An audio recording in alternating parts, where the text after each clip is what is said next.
Hello. Hello, everybody. Welcome. How is everybody this fine Mother's Day afternoon? Can you all hear me? I hope you can.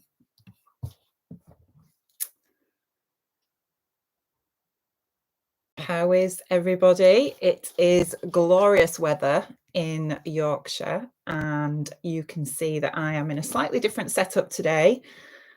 I've set myself up slightly differently for this sew-along. So I hope you're all really, really well. Helen's here, who says, afternoon, everyone. Christine's here. She says, hi to Helen, ready to go. Andy's here. Hello, all. Judy's here. Hi, everyone. Anna's here. Jackie. Oh, gosh, I need my glasses, or I need to actually make this text bigger because I can't read it. Anna says, hi, Rachel. How are you? I am very tired, Anna. I have been working so much this last couple of weeks, which is probably why you've probably noticed that you've not seen a vlog from me for a couple of weeks, but I've just been working so much and I'm really tired. I've been off today and was off the majority of yesterday as well. And yeah, I am feeling it today. You know, when you just keep going on adrenaline for so long, and then when you finally get a break, you just go, and that's how I'm feeling today, to be honest. So, oh, look, everybody's joining now. Hello, everybody. Jackie's here. Noelia's here. Happy Sunday. Anne's here. Nimue's here. Hello, Nimue. I'm going to be meeting you soon, aren't I? I'm looking forward to that. Deborah is here. And everybody's joining now. Welcome, everybody. Welcome to March's live sew-along. So for those of you that are just joining, I hope this setup is better than what it has been previously. I've sort of moved around a little bit in my sewing room. I've got my sewing machine set up here and some lighting and my little microphone as well. So hopefully you can all hear me okay. And we're going to be sewing the Anastasia blouse, which is exciting. So I hope you've all been watching Shan on her live sew-along this afternoon. I managed to watch a bit of it. I'll probably watch some of it later on because I've been busy, obviously, preparing for this sew-along, and we've been out in the garden as well, blitzing the patio. Well, Martin's done that this afternoon. Done a little bit of shopping, and I have also been tracing out another pattern because I am going to be making some dungarees. And before you ask, no, it's not the Erin dungarees. That's the new pattern by Tilly. I am cutting out, let me just grab it and I'll show you.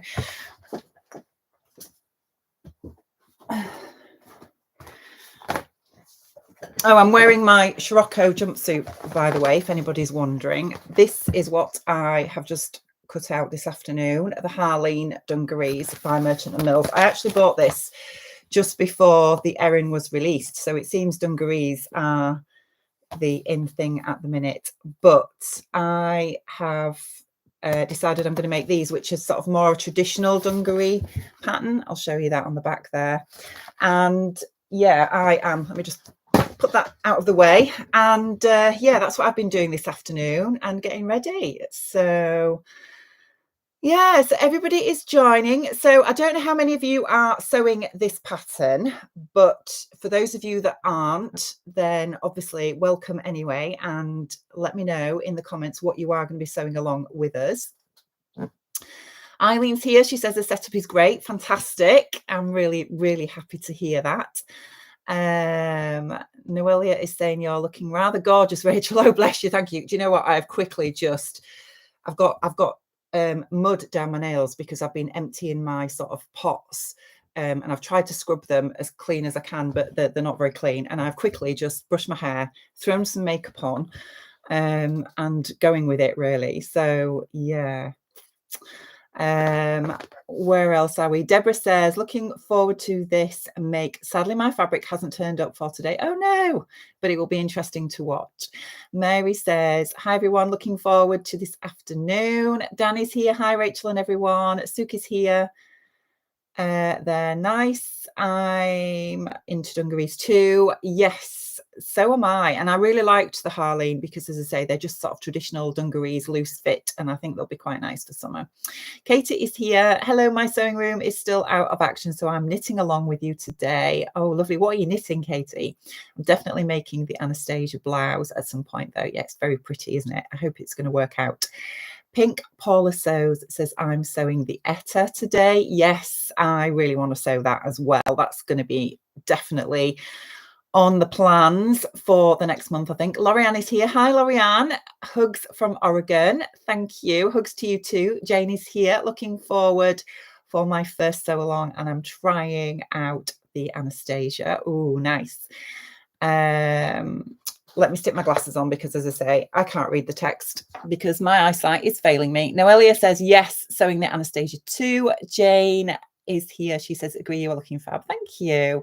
Danny says, I've just finished a pair of Alphonse trousers and need to add the bar and hook fastening. Decided against a buttonhole. Yes.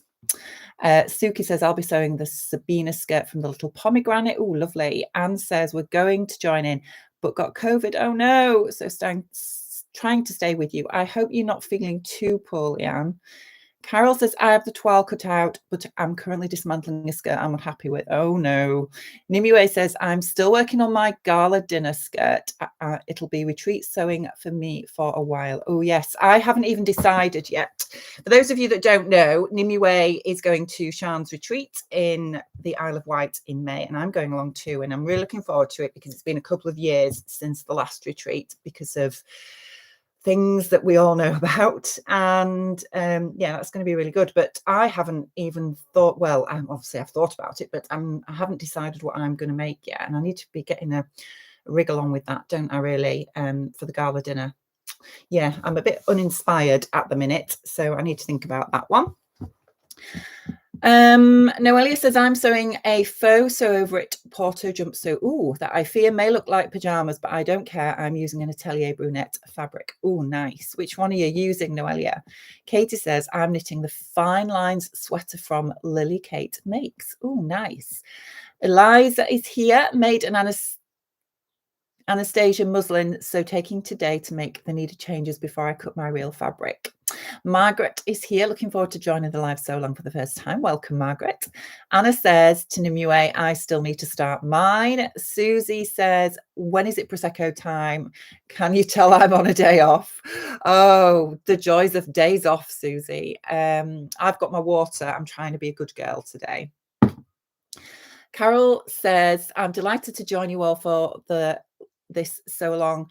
Welcome, Carol, and thank you so much for emailing me the English version of the instructions. So yes, for those of you that weren't aware, there is an English version of it. I didn't think there were. I think, although I'm not sure if Carol has managed to just translate this, but she sent it to me, so I've got it in English, which is amazing. So that's going to make things slightly easier. So we had better get cracking because I'm trying to fit this in between Sian's live that she had earlier, and then the lovely Andrea from Beyond the Pink Door will be doing her fabric live at 7, which I'm sure many of you want to join. So I want to obviously get as much of this done as we possibly can during my little spot between the two. And yeah, we better get started, haven't we? So I've got my instructions, I've got my pattern pieces all cut out. And for those of you that watched my sort of announcement vlog, I mentioned about the Flounce, which is this piece here. And I think what I said was, because this pattern piece does actually tell you to cut 2 pieces out. However, I did say that if I had enough fabric, I wanted to cut 4 pieces out and double them up, because doing a very narrow hem on a flounce is always a bit of a nightmare, if I'm honest. And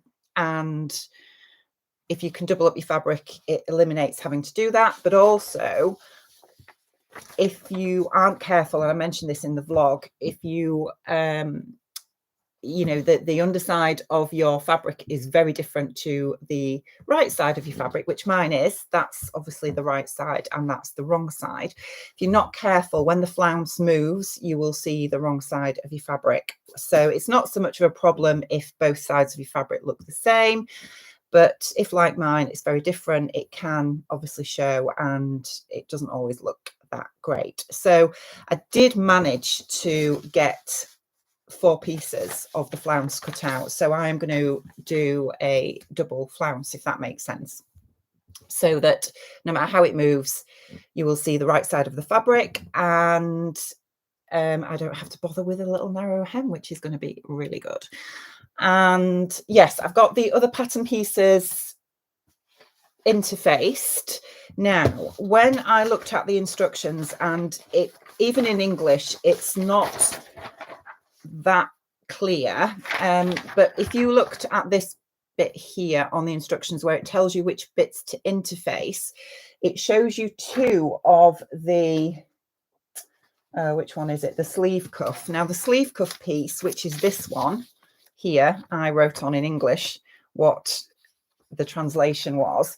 You actually cut 4, and obviously on here it just shows 2, and so I have interfaced 2 of these and 2 I've not interfaced, because obviously you'll have a facing side and a right side, if that makes sense. So I'm assuming that that's what that means, that's what that refers to, because it doesn't actually tell you what these pattern pieces are. And then the other piece that I interfaced was the front, oh gosh, which one's this? I've not even written what this is. Oh, I have, yes, button placket. So I've interfaced my button placket here as well, which you only cut 1 of. Now, the other thing that I noticed, and I'm just going with it because we'll just see how this works. The button placket does not reach the full length of the front pattern piece, and I haven't lengthened my pattern piece. This is obviously the front pattern piece here. I've just cut mine to the length of the biggest size, but I've cut out the size 42. And yes, this front button placket that matches up is not obviously the full length of that pattern piece. So I'm sort of interested to see how that's going to turn out. I couldn't actually cut it any longer because I just didn't have enough fabric left. I used my scraps to make self-bias binding, which is here, all wrapped up and ready to go. And yeah, we'll just see how it works out. So let's get started, those of you that are sewing with me. Right, so step number 1, we need to stay stitch the neckline. Now, that's because any part of your fabric which is cut on the bias, which obviously this front neckline is slightly, will very easily stretch out of shape if you're not careful while you're handling it. So it recommends that you stay stitch. Now I have, except I can't find it, I've got some stay stitching tape, which I generally, it's like interfacing. In fact, let me get it and I'll show you.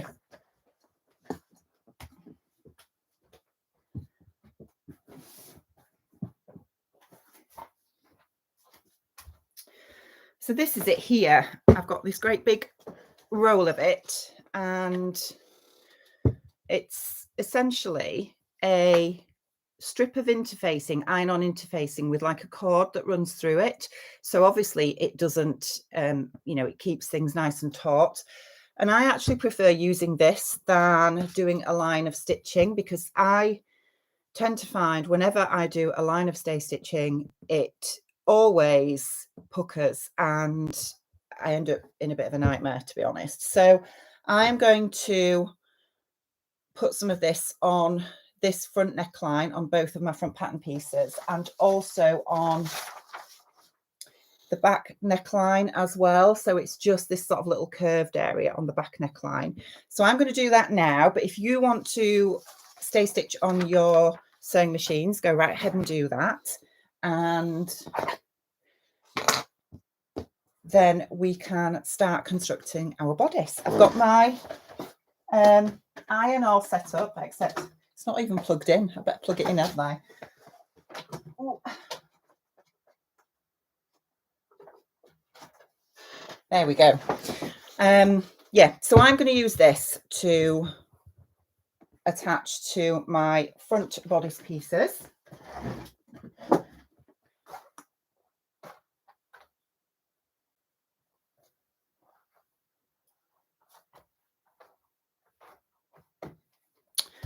Right, I'm hoping that I've got everything with me that I need.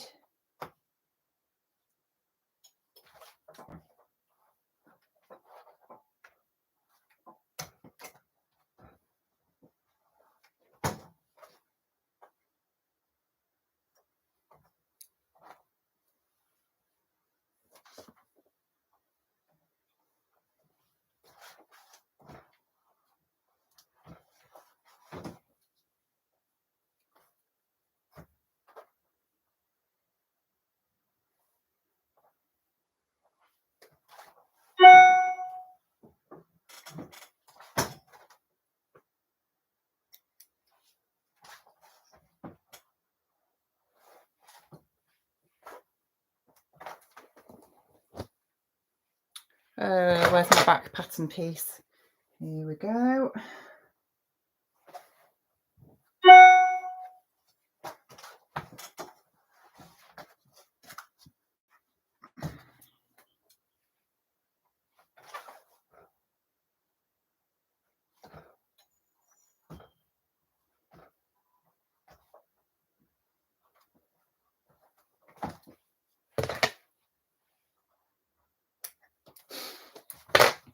Okay.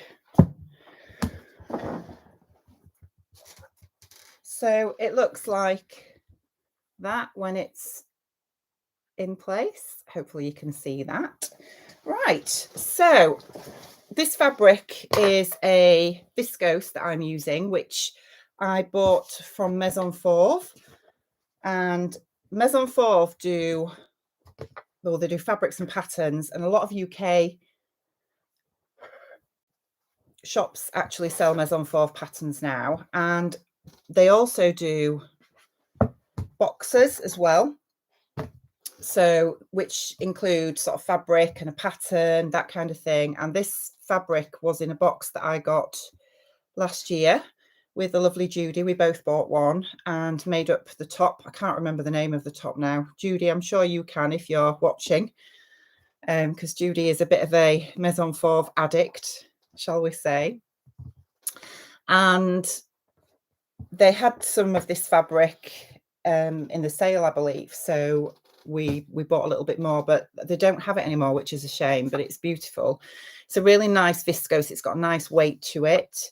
And I had about 1.5 meters of this, which is just slightly less than what this pattern, I think, asks for, but which was why I was a bit concerned that I wouldn't be able to get the 4 flounces out of the amount of fabric that I had. But I did. So, right. So what I've done after stay stitching is I have just pinned the shoulder seams together, the front and back, and assemble the shoulders, it says, and the sides by matching the intermediate notches. Serge the sides and iron the seams to the back. So I will pin the side seams as well. Now, just like last time, for those of you that joined me, or those of you that didn't join me on my last sew-along in February when we made the Frida blouse, I normally would French seam viscose, but on this occasion I'm not going to. And this is me saying I'm all set up and, you know, ready for this and organized, and actually I'm really not, because my serger is over there. So that's not good, is it? I might have to just disappear and serge these side seams in a minute when we've got this stitched together. So you'll need to talk amongst yourselves at that point. But oh, Martin's just put the kettle on.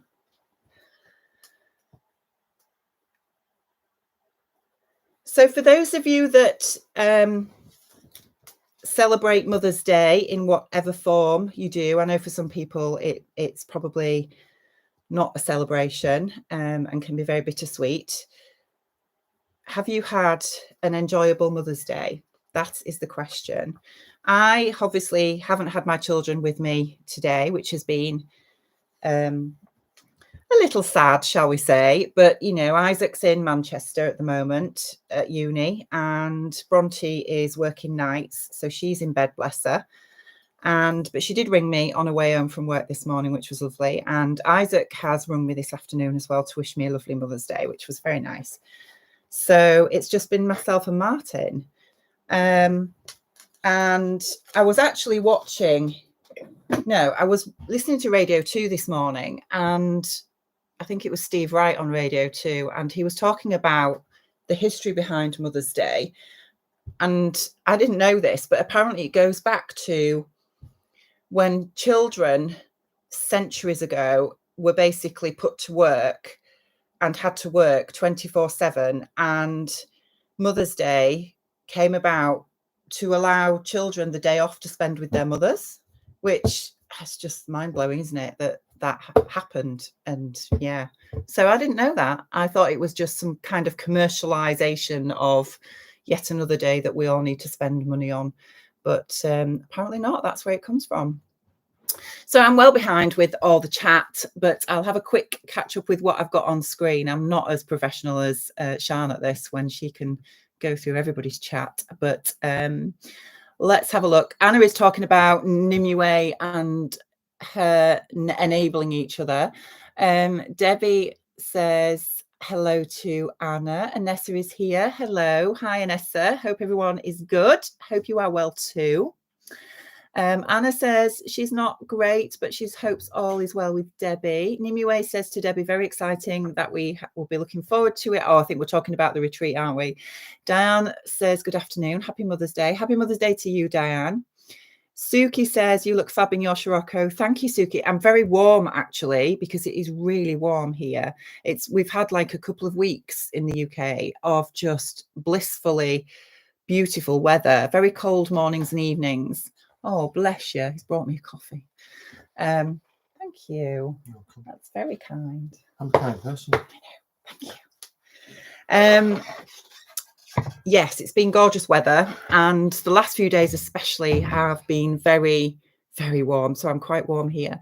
And yes, our clocks went forward this morning as well. So we're in British summertime now, and that's totally fried my brain today. I don't know about anybody else. Jane says, oops, just noticed I need a large bicep adjustment. Gonna recut the sleeves and cuff after. Oh no. Judy says, oh my God, the Maison Fauve. Yes, just checking. It is the top Palmer. Yes, thank you, Judy, for that. The Palmer top is what we made, didn't we? And we did notice that it did come up rather large. I think we both made the sort of smallest size, or the second to smallest size, and it was still rather large, but it's a lovely top. Jennifer says, hi, Rachel, watching all the way from Bangkok, Thailand. Love your channel. Hi, Jennifer. Wow, Thailand. What's the weather like over there, Jennifer? Judy says, and I have a Maison Fauve voucher still to spend. Oh, dear. Burning a hole in your pocket, Judy. Diane says, beautiful fabric. It is, Diane. It is beautiful. It's a really nice weight to it as well. You know, some viscoses, I love viscose, as those of you that have been following me for a while probably know, and I sew with it a lot, but some viscoses are really lightweight and difficult to handle. This isn't. It's not a viscose crepe, but it does have a slight feel of a crepe to it, although it isn't a crepe. So I think that just gives it a little bit sort of more structure to help you handle it. Judy says, picture of the Palmer top on the group page. It is available as a top for a girl. Yes, it is. Thank you for doing that, Judy. That's lovely. Andy says, I've got the daughter working in the kitchen making my dinner. I saw that earlier. And yes, this is at Chateau Jericho, where Andy lives. And believe me, because I've been to Andy's chateau, it is a chateau. She does live in a chateau. Don't let her fool you if she says anything different. Judy says, I hope that coffee is made with Grayleys Jersey milk. It's not. He's just made me an instant. You can't get the staff, Judy, these days. Debbie says to Anna, Get well soon, lovely. Yes, get well soon, Anna. I hope you feel better soon. Wendy says, I am looking forward to this. Not sure if I'm up to it or if it will fit, but I am sure I will learn something along the way. Absolutely, Wendy. And you know, everything we make, we learn from. Let me get this sewn. Oh, we're never going to get anywhere, are we? I was making Martin a pair of linen trousers yesterday. I've been making them over the last sort of week or so. Oh gosh, I've just realised I don't even know what the seam allowance is. Can anybody tell me what the seam allowance is? It's usually a centimetre, isn't it, in French patterns? I'm hoping somebody's going to tell me. Yes, thank you, Wendy. A centimetre. Perfect. Right. Yes, I was making Martin a pair of linen trousers for our holiday when we go to Portugal in May. And I started making them last Sunday. And it's a pattern by Wardrobe by Me. I think it's just called the Men's Summer Classic Pants or something. And making it out of some beautiful linen.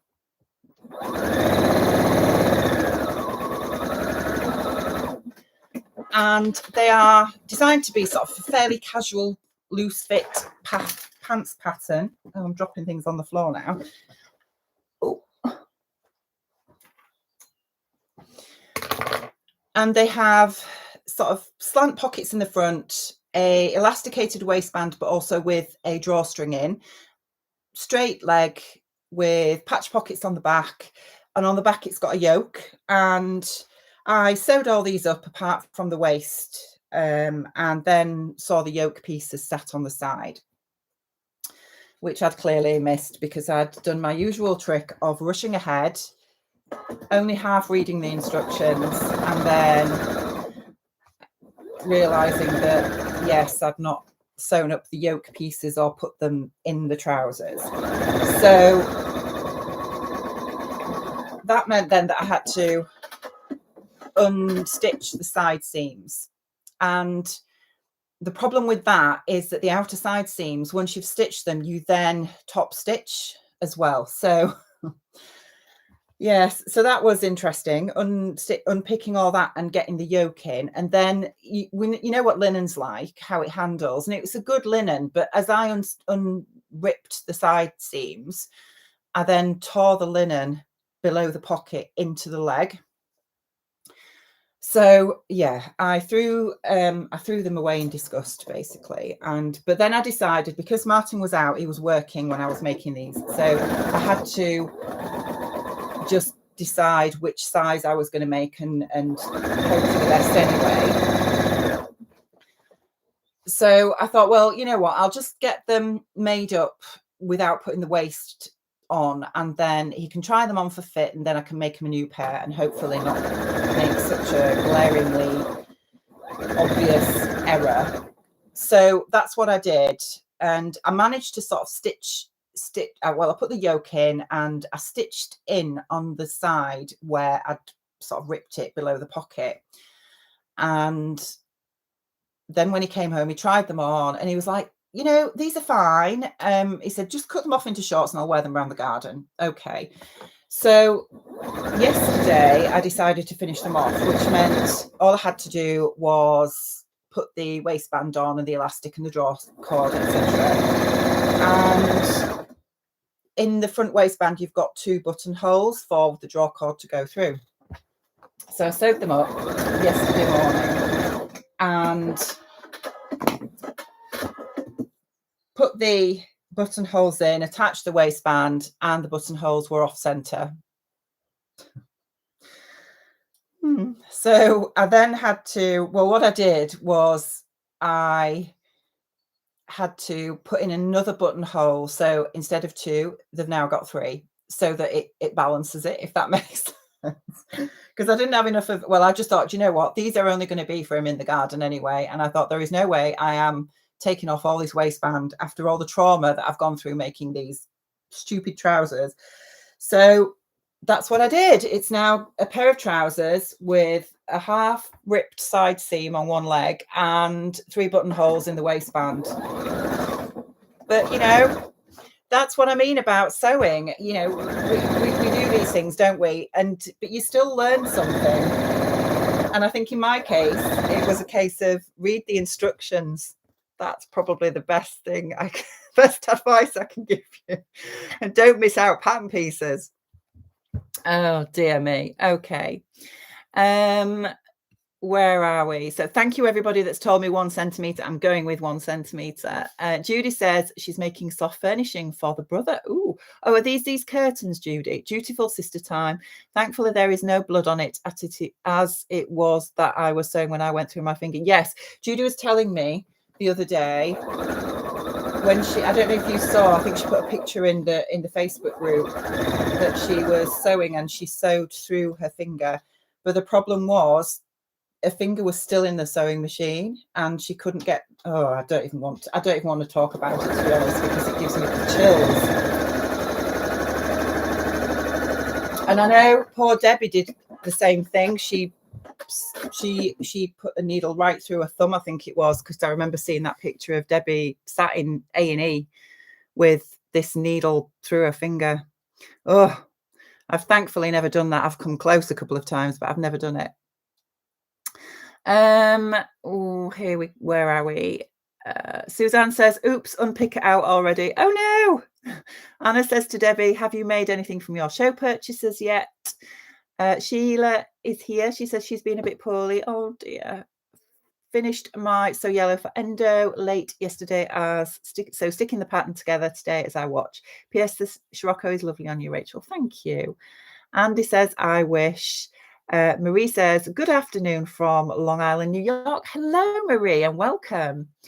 Debbie says to Anna, no, not yet. Debbie says, yes, that really hurt. I'm sure it did, Debbie. Nimue says, at least your work isn't going to waste completely. Exactly. That's the thing, isn't it? And he will wear them.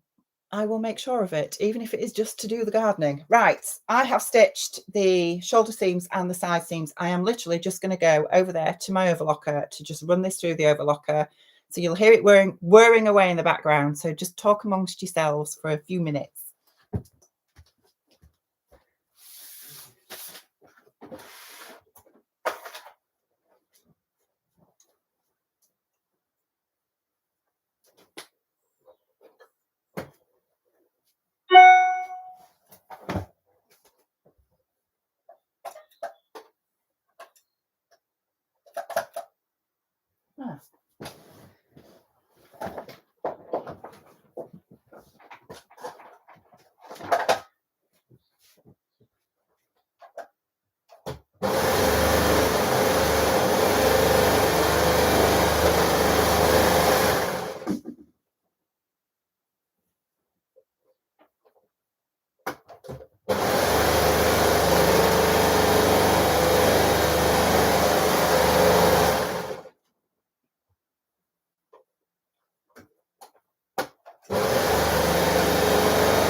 Okay.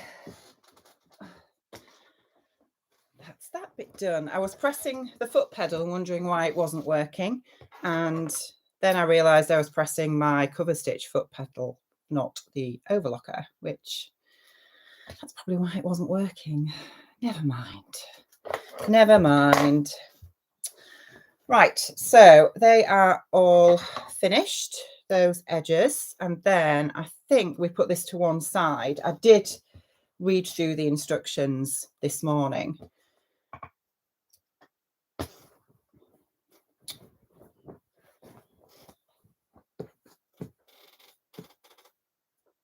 When I was putting this pattern together and getting everything cut out. Right, I'm not going to press those seams yet. I think I'll do that in a little while. So let me put all those in the bin.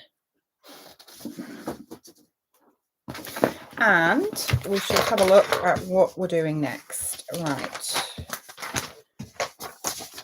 So step 2 is the sleeves. Assemble the side of the sleeves, overlock and iron the seams to the back. And then at the bottom of the sleeve, we will sew at 1/4 inch and 1/2 inch 2 gathering threads with a wide stitch. Okay, so sleeves are here. Let me make sure I've put my notches in so I know which is front and which is back.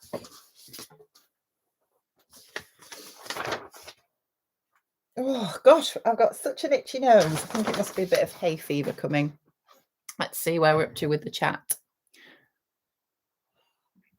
Anessa says, Dan, why does your machine always mess up when you're trying to do visible top stitching? Oh yes, that is the $1,000 question. That, and when you're doing buttonholes as well. As soon as you do your practice ones, don't you? And they're perfect. And then you do with the real thing and it goes wrong.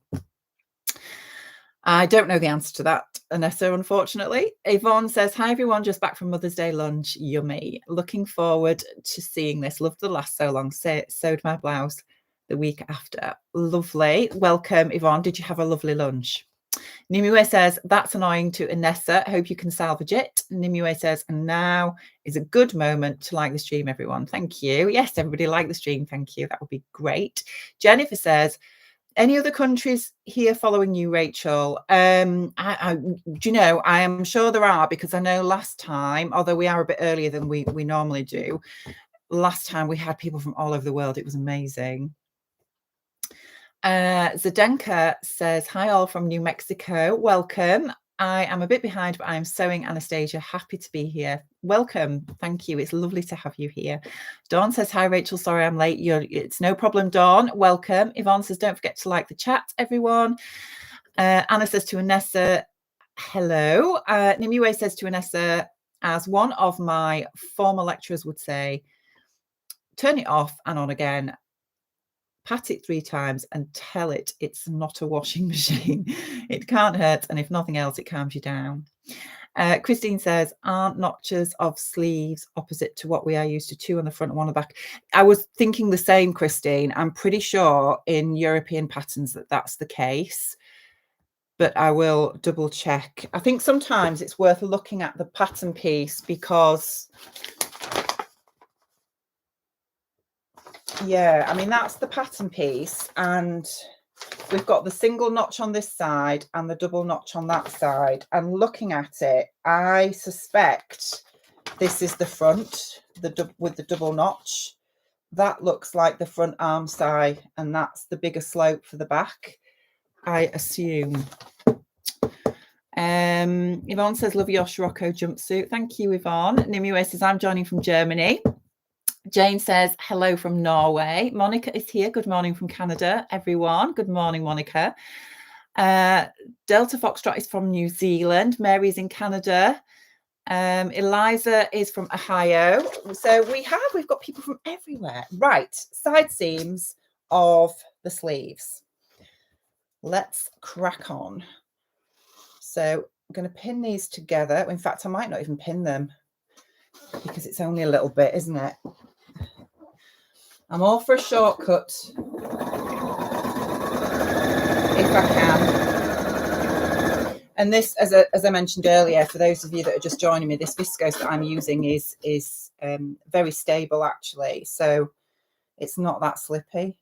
So yeah, I'm not going to pin this. I'm just going to sew it.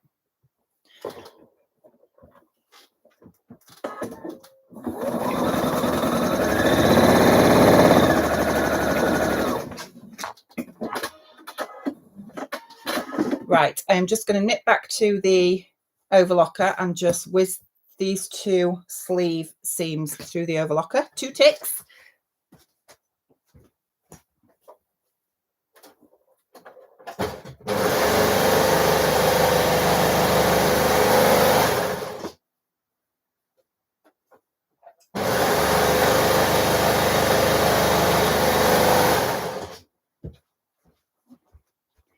Right.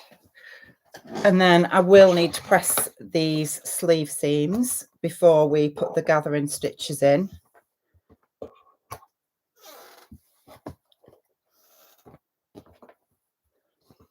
So for those of you that are in my Facebook group, if you're not sewing the Anastasia, or even if you are sewing it, whatever you're sewing, please post your pictures up when it's done, because I'd love to see whatever it is that you've ended up sewing as part of the sew along today.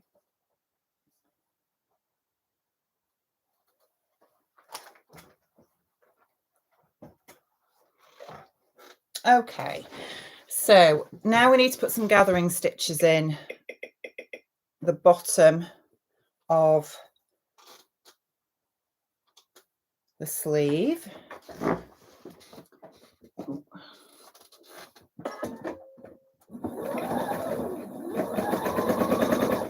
I know I've mentioned this before, I generally just do one row of gathering stitches. Again, because I mean, it just depends. If it's a really long length of gathering that I'm doing, I will do 2 rows, and I might even sort of split it so that I'm just doing one length and then another length, etc. But if it's just keep dropping things on the floor, if it's just a short sort of small piece like this, I will tend to just do 1 row.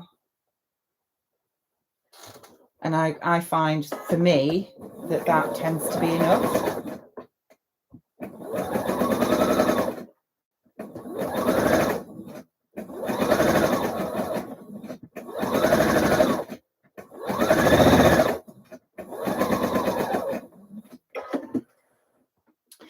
So I just wanted to mention as well, somebody mentioned on the last live, I'm not sure whether it was on when they watched it back later, but they mentioned about if I could maybe set up a couple of different cameras so that you could see me actually sewing as well as me on screen, as you see me now, if that makes sense. And I did think about that, but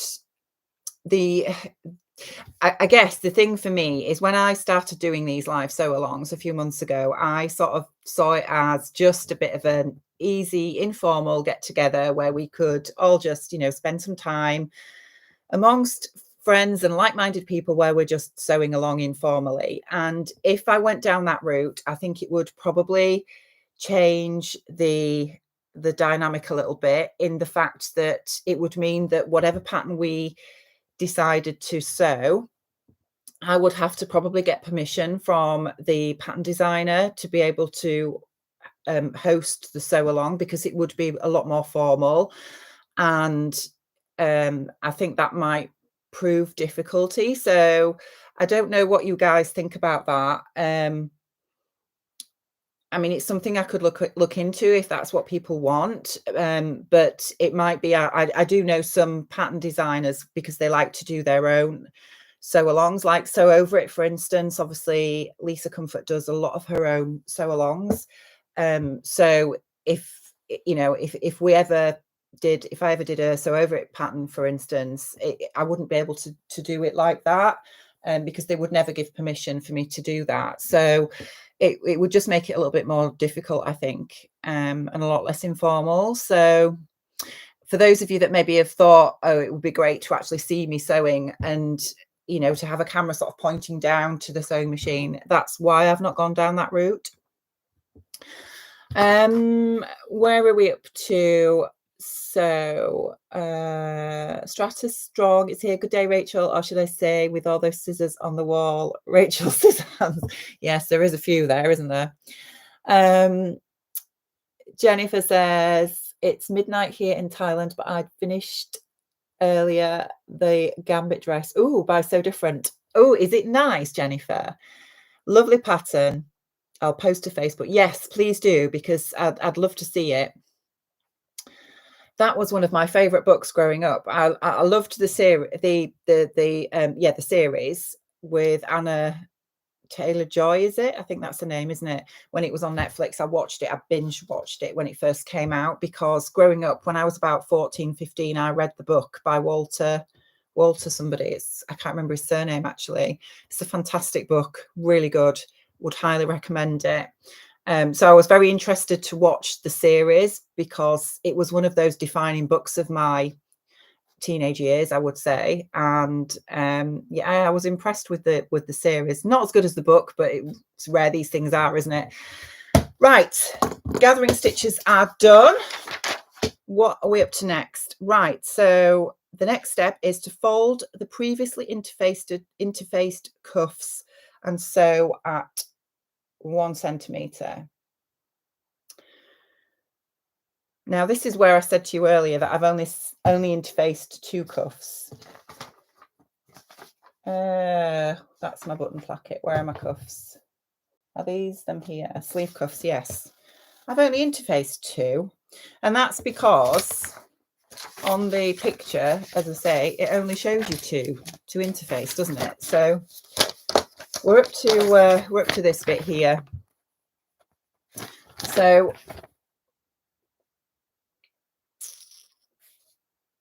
why is there 4? Fold the previously interfaced cuffs and sew at centimetre. Open and press the seams. Pin the sleeve cuff sandwiched between the cuffs. Oh, right, okay. I'm not sure whether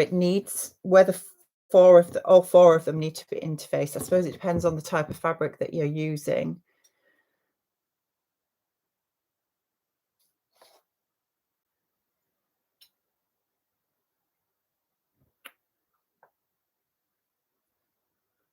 Sorry, I'm just reading here.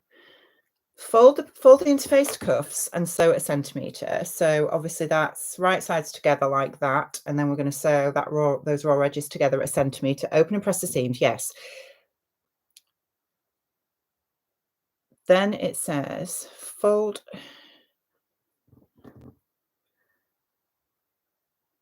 I'm just trying to figure out which step is which on these instructions, because I'm assuming we go across like that, but do we go down like that?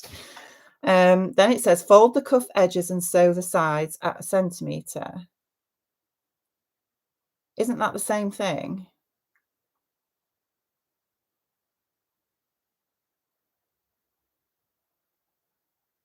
Pin the sleeve cuff sandwiched between the cuffs. Right sides of sleeve to the right side of cuff, matching seams and notches.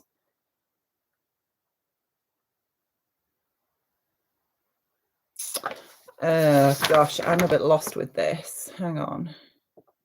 I've figured it out now, I think. Have I? Pin the border to the inner cuff. No, we definitely work across. Right, fold the previously interfaced cuffs and sew a centimetre. Open and press the seam. Let's just do that bit first, and then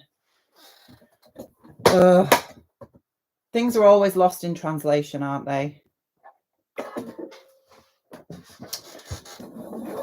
Oh, hang on. I've not lowered my stitch length.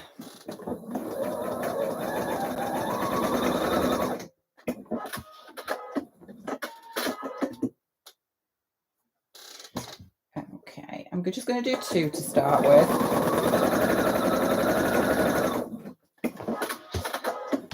Right. And then we press the seams open. I think I can work that bit out. There's 1.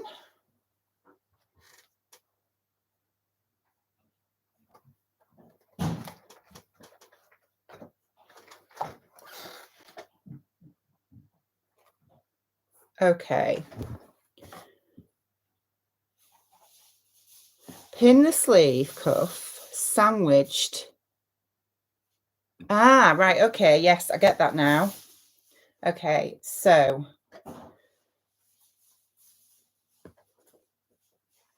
what we're going to be doing is you slip one of the cuffs over the bottom of the sleeve where the gathering stitches are.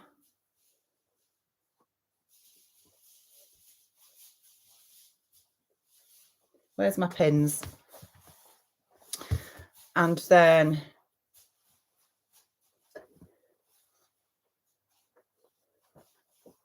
you're going to pull up your gathering stitches.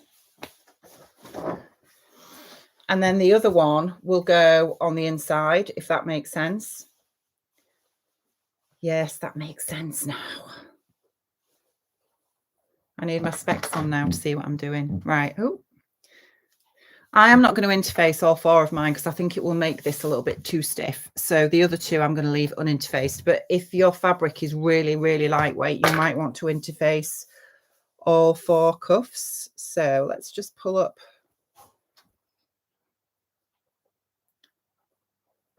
the gathering stitches. Okay, where are we up to?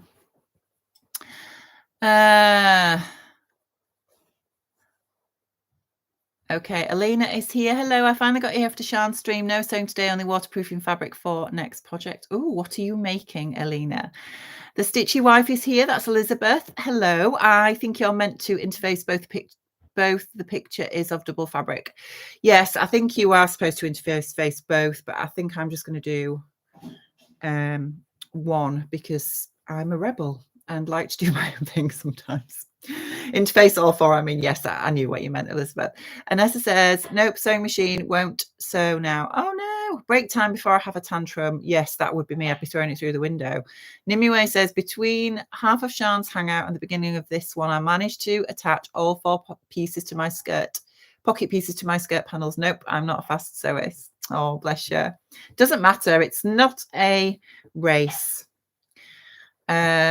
The Stitchy Wife says, very unclear, but have come across this before. Yes, it is unclear, isn't it? But I think sometimes these things are just lost in translation, aren't they? I think if you were French and reading the French version, it would make perfect sense. Susie says, I wish I could send you a picture. I'm just doing mine. Judy says to Jennifer, Bruce, oh, thank you. Sewing Bunny is here. Hello, Michelle. Hello, sorry, I am a bit late. I hope everyone is okay. I'm not sewing the blouse, but sewing a Hey June handmade Sheridan sweater with a cheeky glass of wine. Ooh, loving your fabric, Rachel. Thank you, Michelle. I think the Sheridan, I've made the Sheridan. It's a much easier pattern than this. I can guarantee you. Do you know, is it just me? I love gathered things. I love how they look, but I hate gathering. I hate doing it. McNulty says, hello from Toronto, Canada. Hello. Judy says to Anessa, unthread and rethread, clean out the bobbin race and oil. Alina says, making Brooklyn by Swoon and Lolly backpack. Oh, nice. I need to make another bag. I've been thinking about this for a while. And obviously, we will be making a bag at the retreat if Sian ever tells us what we're making. Every week she keeps saying, I'm going to be announcing this week what we will be making. And then the weeks come and go and we still don't know. So it's still a bit of a surprise. Right, let me start pinning this and redistributing these gorgeous gathers around the bottom of the sleeve.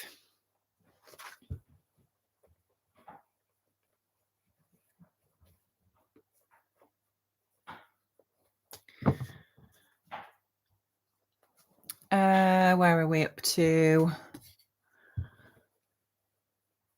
Leslie says, hi, Rachel. I sewed this up last week. I'm a confident beginner and the instructions were appalling. And as a result, I made a right pig's ear of the whole thing. Oh, no. But do you know what, Leslie? Firstly, well done you for attempting it, because this, as a confident beginner, this is it's a tough pattern, I would say, because there's lots going on with it. And obviously, it's a translated pattern from French. So it's not going to be the easiest of instructions to follow. And secondly, you will have learned so much, even if you've made a pig's ear of it. I'm sure it's a beautiful pig's ear all the same. Where are we? Anessa says, thank you, Judy. I just did that and even cleaned the tension. It's just being mean now. Oh, no. Diane says you can get feet that gather. You can, absolutely. And I think you can gather with your overlocker as well. But I have never been able to figure out how you gather within a certain distance on an overlocker, if that makes sense. I get that you can gather with it, but how do you sort of determine the length, what it needs to be? Right, so I have put one of the cuffs on the outside, right sides facing of the sleeve, if that makes sense. Now, the other cuff, which I'm just going to sew because I've only sewn the 2 interfaced cuffs. So let me just sew this one.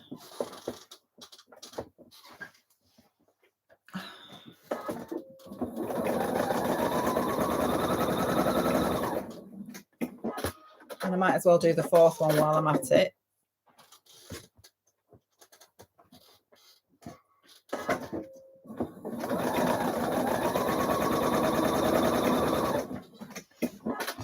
Okay, so let me just press these seams open.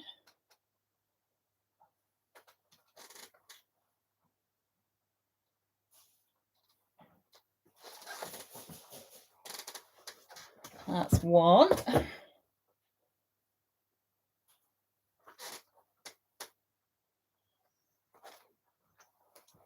There's the other. Right, so the other one needs to be right side, let me get this right now, to wrong side of fabric on the inside of the sleeve, if that makes sense. So turn your cuff right sides out, and then we're going to slot that inside the sleeve and pin it. If you want to, you could just baste this first before you do it, but I'm not going to do that. I'm just going to pin it in place, and then we'll stitch it all in one go, but it might be easier for you to baste it first.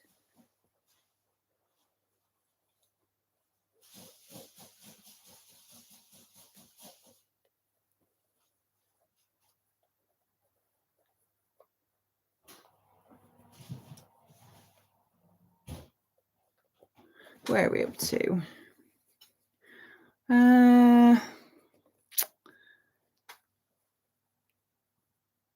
Anna says to Michelle, hey, hun, how's you? Oh, your Sheridan sounds great. Not too much wine or your stitching line might go off. I will not be drinking wine while I'm making this, that's for sure. Okay, so you have one cuff on the outside of the sleeve, which is right sides together, and then the other cuff is on the inside, and it's right side to wrong side, if that makes sense. So that's one. And then I'm just going to do the other one. Okie dokes. So I need to just pull up this gathering. So we'll turn the sleeve right sides out. And then pin the cuff right sides together. Where are we up to?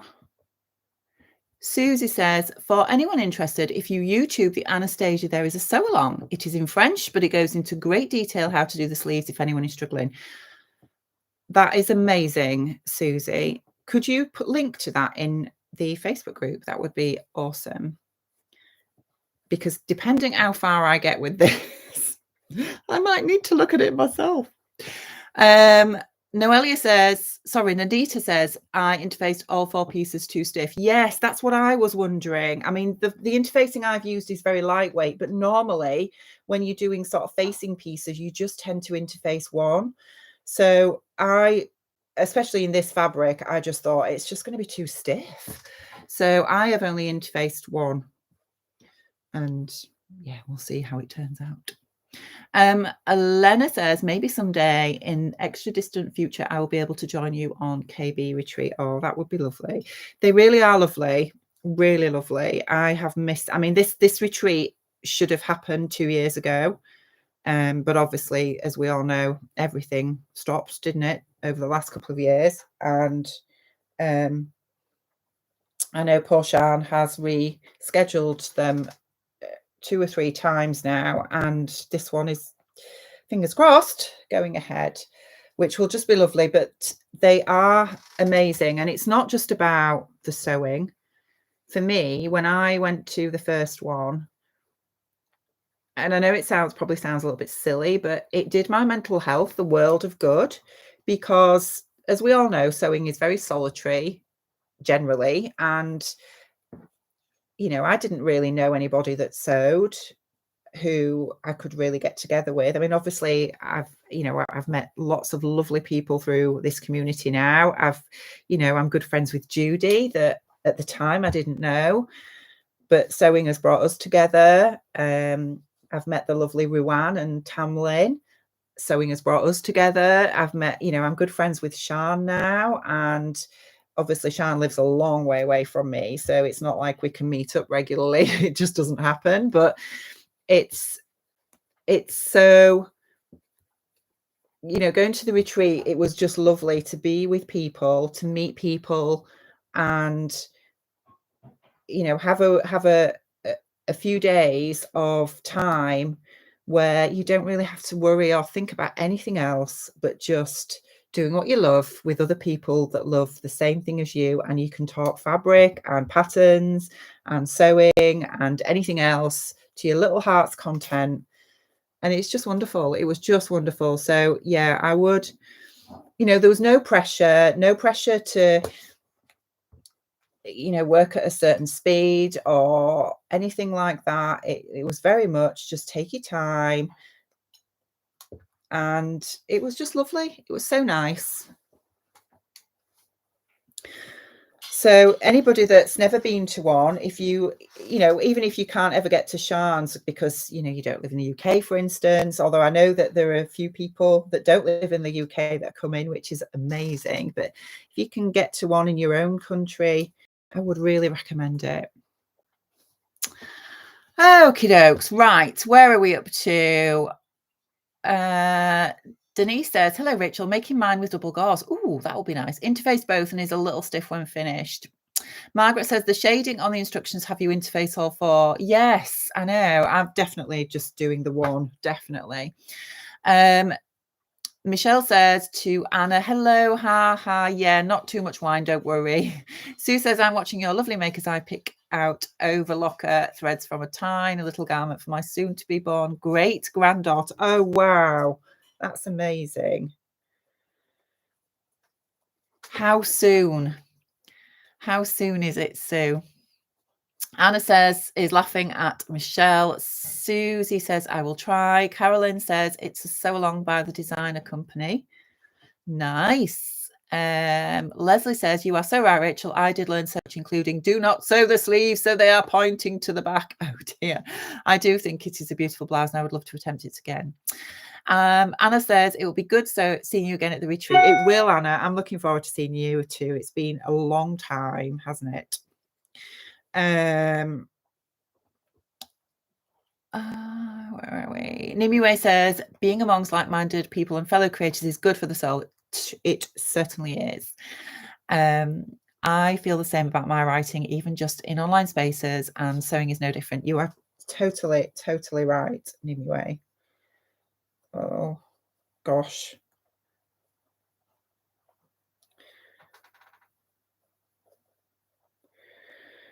These kinds of patterns where you've got lots of frills and gathers and all that kind of thing look so beautiful, don't they? But boy, they are fiddly. Leslie says, I will still enter it for So Frugal 2022. No one said it had to be wearable. This is true. That is not one of the criteria. Stick it on your mannequin if you have one, or a hanger, and you can still enter it, Leslie. Cara Mary says, even just the meetups in Southampton, Goldork Road have helped me. Yeah, absolutely. And I think more so over the last couple of years than any other time in our history. I think we all really value it, don't we?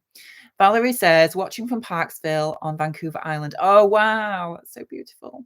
Thanks for doing this so long. I downloaded the pattern as soon as Sam mentioned it. I'm using it for my So Frugal 22. Yes, that's where I found this pattern from. It was as soon as Sam, who is Frugalissima, one of the hosts of the So Frugal Challenge, as soon as she mentioned it, I was like, oh, that pattern is beautiful. I'm going to have to try it. And I downloaded it then as well. And that's when I thought it would be so nice to use it as one of the options. Right. Okay. So both of my sleeves are pinned now. I'm going to run this through the sewing machine and then we shall see what it looks like. Oh.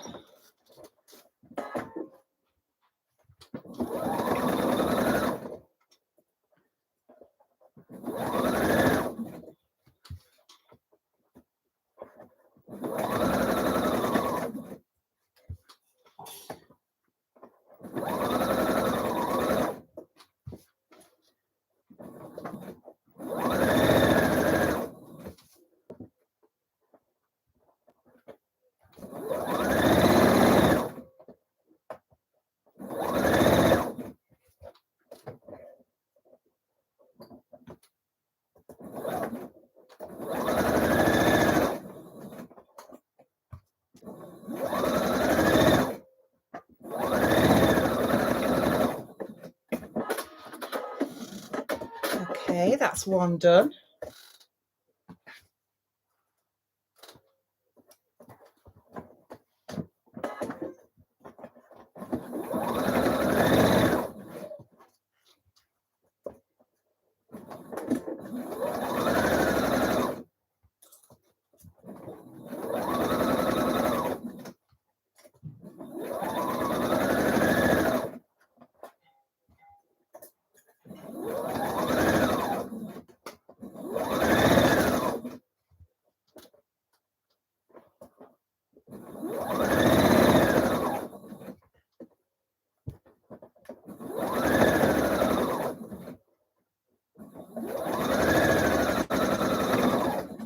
Okay, so what you should have when you have sewn it is, when you pull down the cuffs,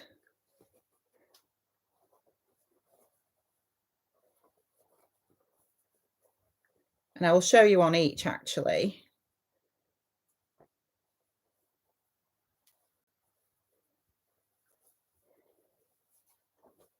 Oh, except I've missed a bit there. Whoops. This is where basting is probably a good idea. Hang on. Unpicker's coming out in a second, guys. I'll show you on this one where I've not made the same mistake. Yeah, this one is fully sewn. Okay.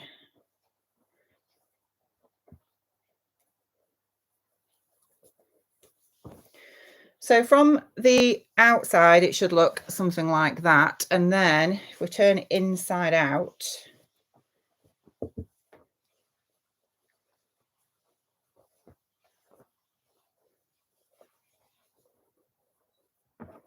the inside should look like that. So obviously the raw edge is encased between the two cuffs, except on this one it's not, because I've got a little bit of a hole there. Right, where's my unpicker?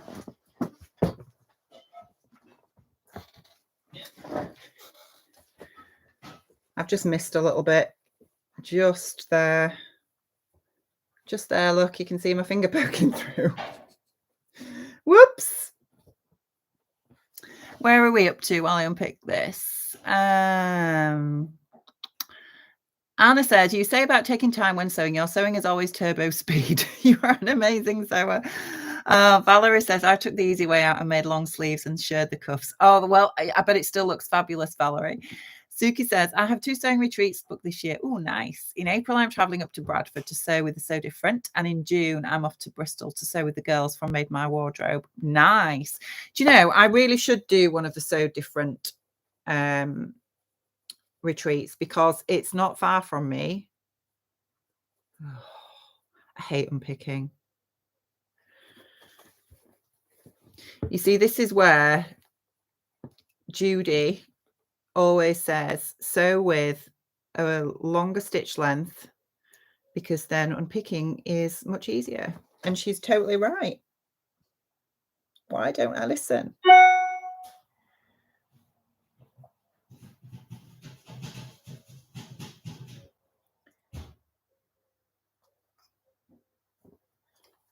Right, where's the bit that I've missed? It's there.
Right. Let's just try that again, shall we? Where are we up to? Order Cat 50 says the Sewalong is on Lappy Verte. Anna says, are you going to have us all stitched up, Rachel? Enabling maybe. Possibly. Sue says she'll be here late April. We had a little boy in August and a girl mid-November. Now this girl and another boy coming in late August. Wow, I suspect sewing for myself has been sidelined. I would imagine so. But what lovely sewing you will be doing. Pink Paula says, just about to enjoy cheeky espresso martini. Oh, nice. Anessa says, this is why I love to watch, because it's real life. Yep, absolutely.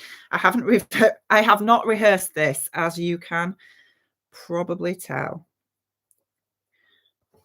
Judy says, is it rosé o'clock yet? Not while I am battling with gathers. Absolutely not, because it would just be... Oh, could you imagine, Judy? Could you imagine? Right. Let me just re-sew this little bit, and then, fingers crossed this time, I have caught all the raw edges that I need to. Maybe I should have just lengthened my stitch length while I do this bit. Let's live dangerously, shall we?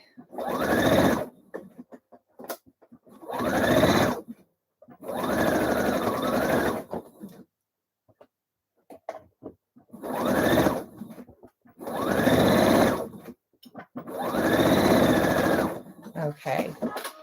Fingers crossed. I've got the raw edges all encased this time. I hope so. I don't want to have to do it again.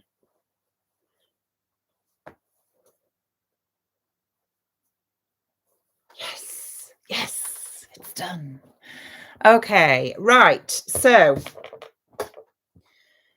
phew, both sleeves have got the cuffs on now. Okay, so fold the cuff edges and sew the sides at 1 centimetre.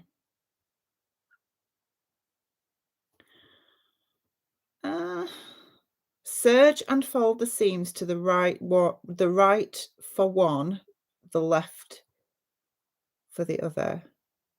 The reference notch at the top part, I don't know. I haven't got a clue what that's supposed to mean. Anybody got any ideas? I'm talking about this bit here. So we've done this bit now. We've now moved to this bit here. And this is what I'm reading. And this bit just looks the same as that. I just don't understand. I think we're now moving to this piece, which is pattern piece number 5, which is the sleeve border. And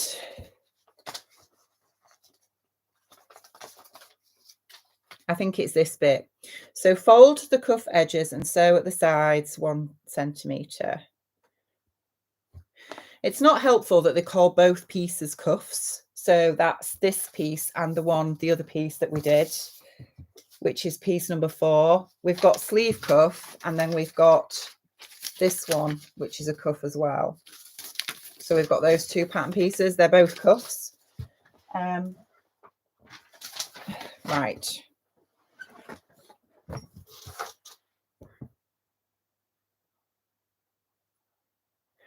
We have to hem this as well. Now, do you know what? This is one of those moments, I'm just rooting around in my bin now, as you can see, where I'm actually thinking, have I got enough scraps left? And I probably haven't, to be fair. Oh, I don't know. Ooh, that's big enough. I'm just wondering whether I should double this up so that I don't have to be faffing with silly narrow hems, because I'll be honest, I hate them. I hate doing them because they never look right.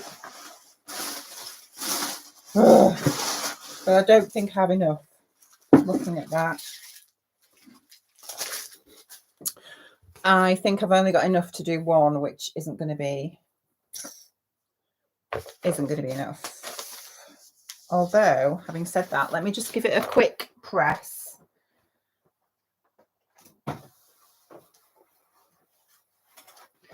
Actually, have I?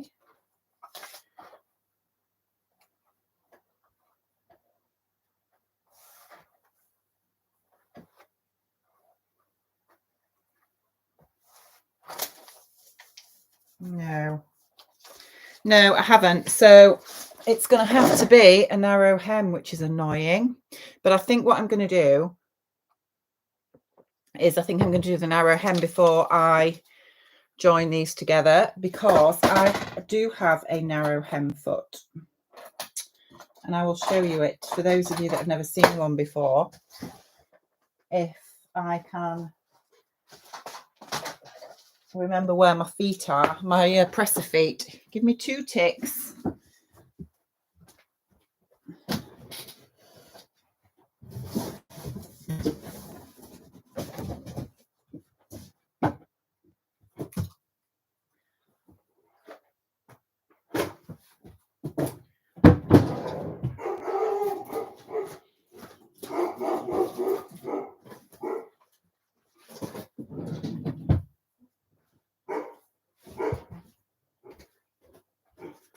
I think I've just woke Piper up. I don't know if you can hear him barking away. I can't find my presser feet. Oh, hang on. No, here, is this it?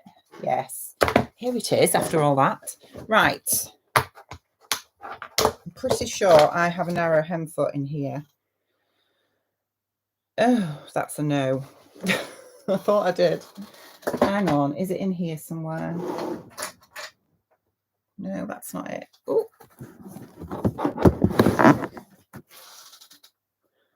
Oh, where's that gone?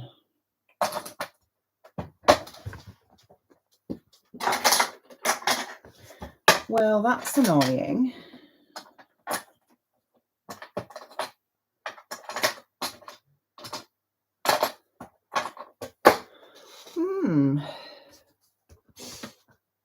That's really annoying. I do have a narrow hem foot, but I don't know where it is.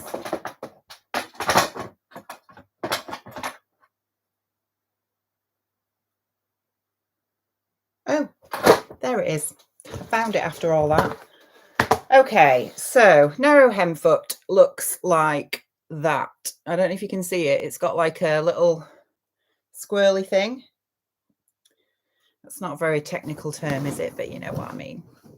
So I am going to sew my narrow hem before I attach the sides, because with a narrow hem foot, when you try and go over a seam, it can be a nightmare, if I'm honest. And if you don't have one of these feet, they do have a real knack to them. What you can do is you can just sew a line of stitching very close to the edge of where the seam is going to be, and then use that as a fold line, fold it over and then fold it over again, and then stitch, and then that will give you a narrow hem. But I am going to use my narrow hem foot because I have practiced with it before, and it does give a nice finish, but it is a little bit of a knack to getting it to work. So here we go.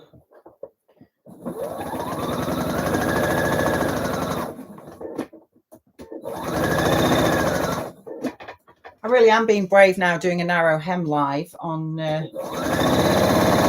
YouTube. This could go totally wrong.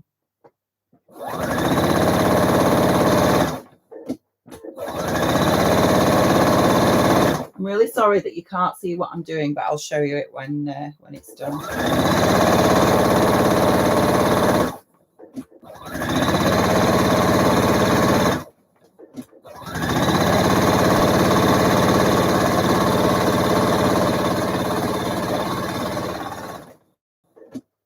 Oh, that's not bad. Right, let me just give it a quick press and I will show you what it looks like. So that's it from the right side and that's it from the wrong side. So that's what your narrow hem foot does. Hopefully you can see that. But it's much easier to do it on a straight piece than do it when it's already when it's in the round, if that makes sense, when you've already got you've got it seamed, if that makes sense. So yes. I'm just catching up on some of the comments. Right, let's get the other one done, and then, oh, that's my rubbish bit, isn't it? And then I can put my other foot back on. Okay.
Okay, that's that one done.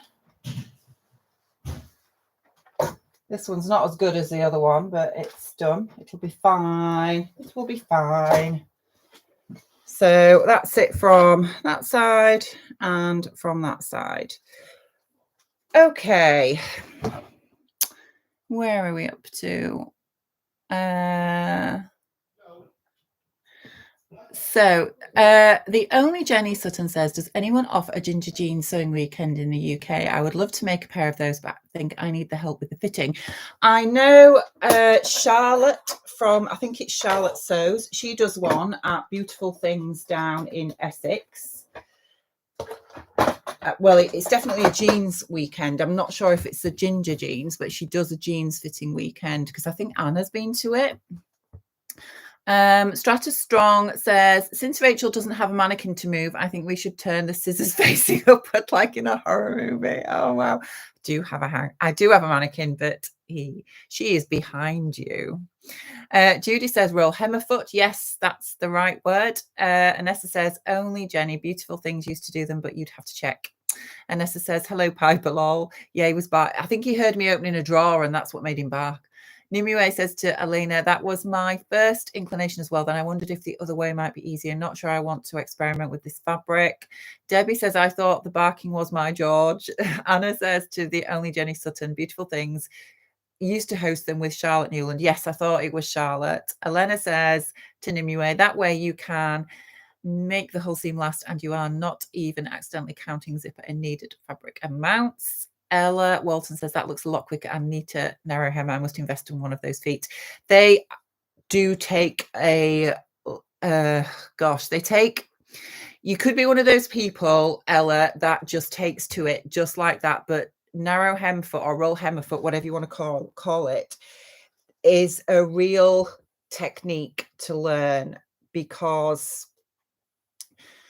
and I would say to try it on, if you get one, try it on cotton first, a stable cotton, because it's a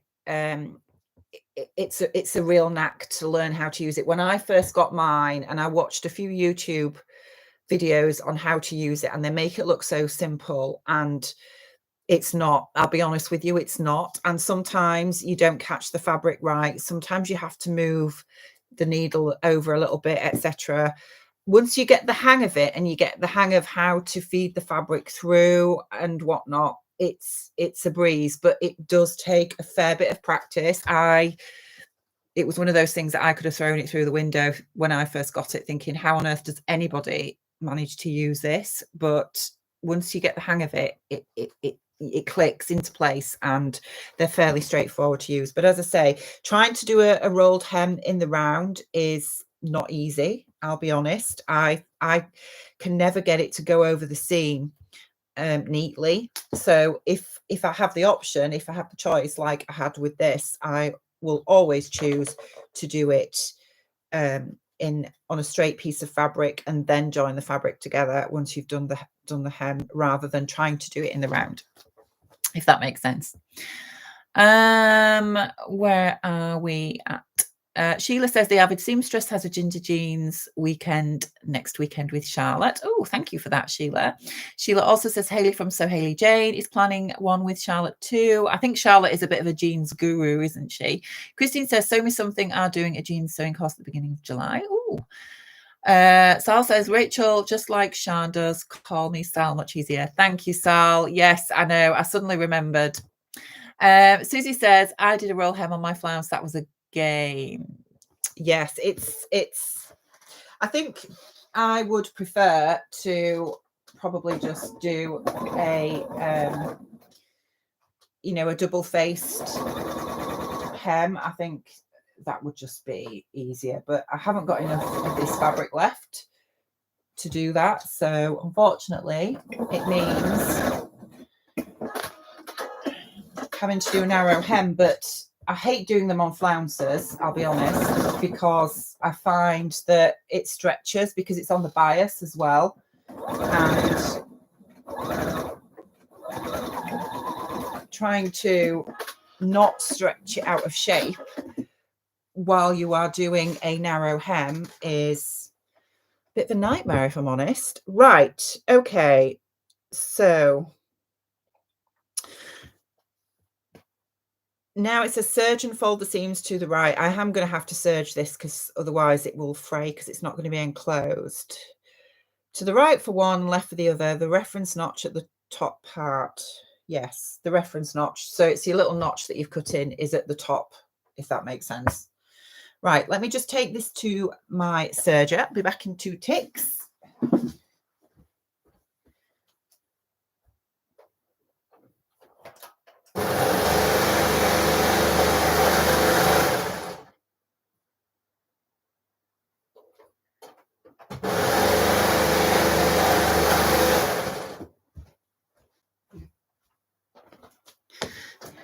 Well, the scissors are still pointing in the right direction. Okay, Ella says, thank you for the advice. I'm not a quilter, so I will practice. Watch this space. Yes, definitely try it on a stable fabric if you plan to get yourself a rolled hem foot or narrow hem foot, whatever they are called. Danny says, I bought the closet ginger jeans closet cord jeans tutorials when I made my gingers to help with fitting, etc. I found it really helpful. I need to refit my patterns now after losing inches and changing shape though. Yeah, that's the problem, isn't it? Debbie says, Charlotte is amazing. I did a bodice fitting workshop last Sunday, and it was a brilliant day. Learned so much. Yes, I can imagine. I mean, I've got the ginger jeans pattern. I have never made it because I'm going to be honest, I've been a bit like Sian in that respect, in the fact that it was one of those things that I thought I will make these jeans when I get to a size or weight that I am comfortable with. And that has never happened. Having said that, I did make the Dawn jeans last year and I love those, but I can't get into them at the minute because I was about a stone lighter than what I am currently. And if I'm honest, I don't really want to wear skinnies anymore because I prefer the sort of looser fit jean at the minute. So I'm sure at some point I probably will make them. Okay, so now we need to put gathering in the top of the little cuff because this is going to be gathered in. So lengthen your stitch length and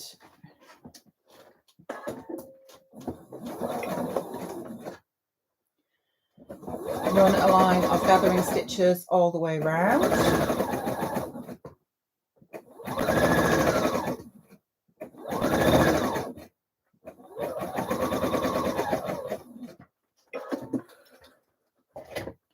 That's one done.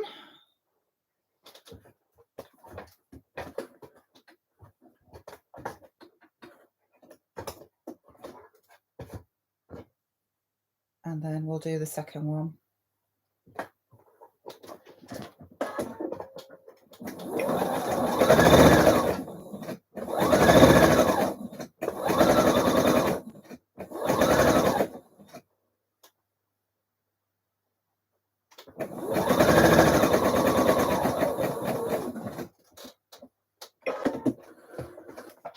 Okay, so that is that. Right, what are we at next?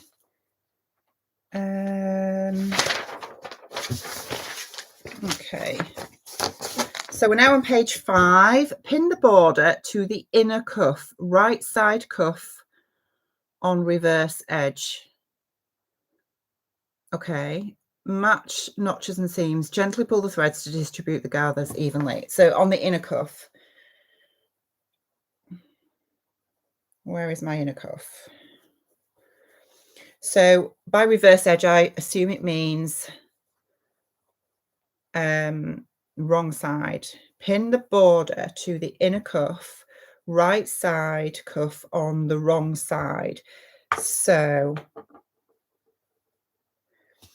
you want to fold back the outer cuff, and then this is the inner cuff with the wrong side facing me. And then we're going to attach the right side of one of these that we've just sewn, these flouncy cuffs, to the wrong side of, do this the right way.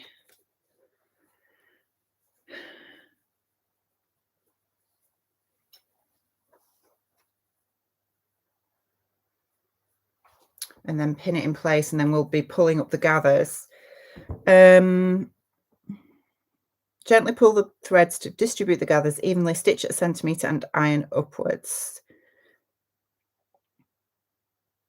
Turn the work right side out, fold the cuff over the edge, and then we top stitch it. Okay, I see what it means. So I'm working from the right side already, but obviously I think that has you work from the wrong side, but it doesn't matter which way you do it, as long as you make sure that the right side of this flouncy cuff is attached to the wrong side of the inner cuff. inside the sleeve, if that makes sense. I am pretty sure these will look really pretty when we've finished faffing with these sleeves.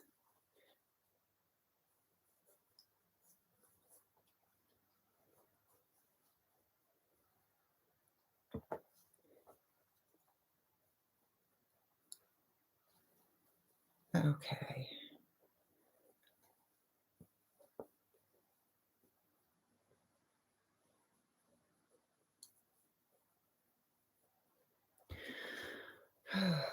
Gosh, that's the thing, isn't it? All these silly gathers that you have to distribute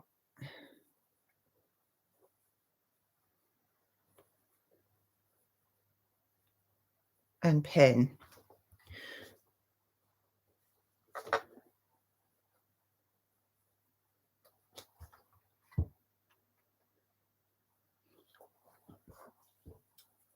How are we all doing? I know somebody mentioned earlier they were making the Etta, which is the free camisole by Tammy Handmade. Have you got that finished yet? Because I'm sure you're much further on than I am with this. Oh dear me.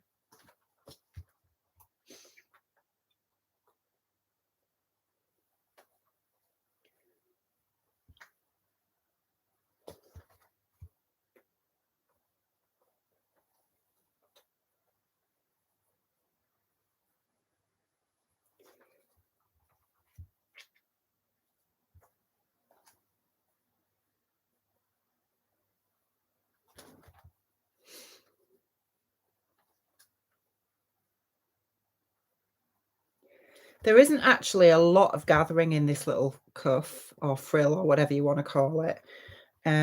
It's just a bit of slight gathering. Oh, well, there certainly is in mine anyway. Right, so that's one of them pinned in place. I'm going to do the other one.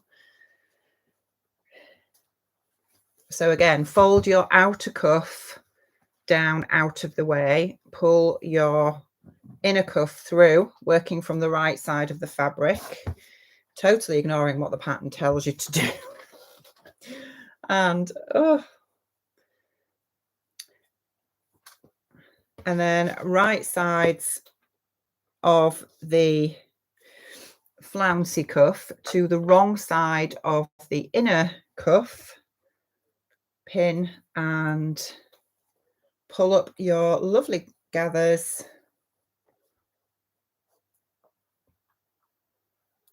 to fit.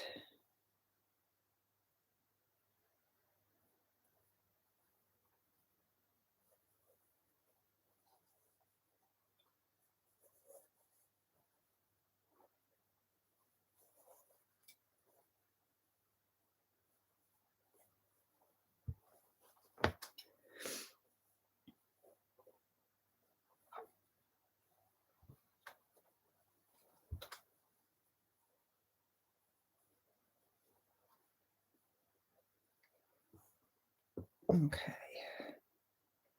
we're getting there. Have you got your curtains finished yet, Judy? Your brother's curtains?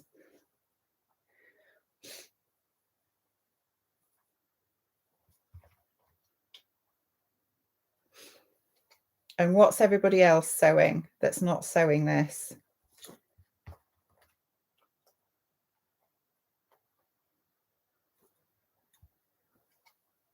Or is some of you just sat with a glass of wine in the sunshine thinking, I'm not sewing that because it just looks far too much effort? Oh dear me, the things we do.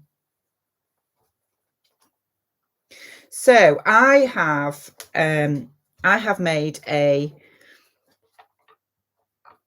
garment for the Sew Yellow for Endo challenge, but I haven't actually posted it on Instagram because it's on the ironing pile at the minute.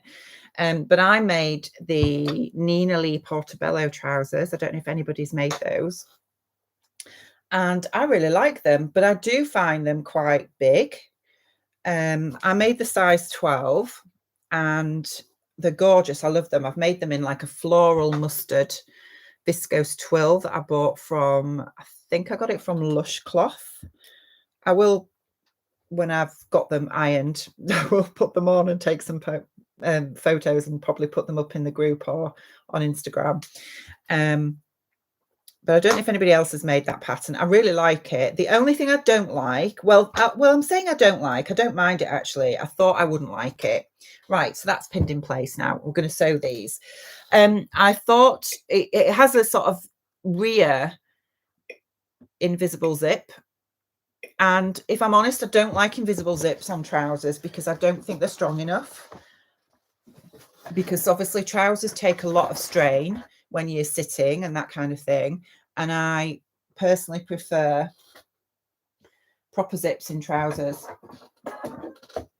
Having said that, and also on top of that, I also feel that a sort of rear zip right in the back seam is not always sort of easy to wear in trousers. So I did consider changing it to a side zipper, but I didn't end up doing that. I just decided to sew it as is, and I actually really like them, but I do find them quite big. And I know they are supposed to be a wide leg trouser with lots of lots of sort of ease in them, but they are very big. Even, I mean, I am sort of a size, well, I don't know what size I am, to be fair, but I would say ready to wear size, I'm sort of in between a 12 and a 14. And in patterns, generally, I mean, I know they're all different, but I would say I do generally cut a size 12 or a 14. I mean, this pattern is a 14 that I'm doing. And I made the 12 in the portobellos. I did the straight size 12, but to be honest, the waist is too big and it should fit my waist based on the measurements, because I think I allowed, from what I can remember, I allowed an inch of ease at the waist, but they are too big. They don't sit on my natural waist because they are too big. They're sort of falling down a bit.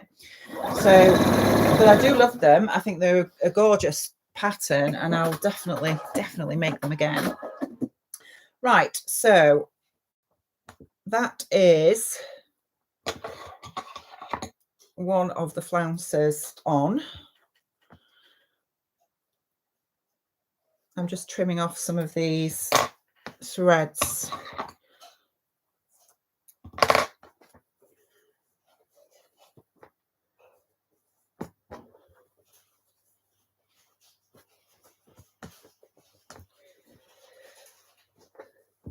Okay. And then I think what we're going to have to do is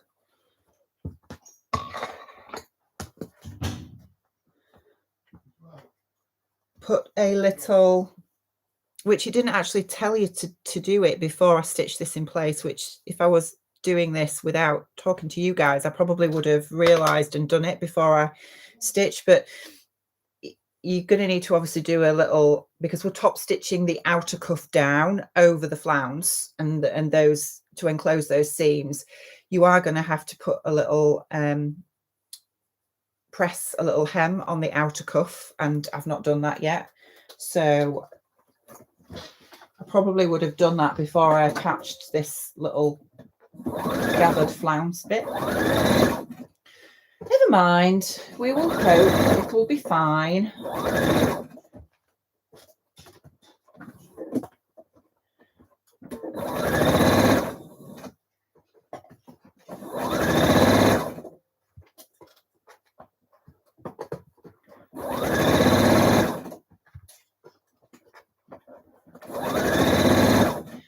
I'm just checking the time. I don't even know what time it is. What are we on? 20 to 6. We're doing okay.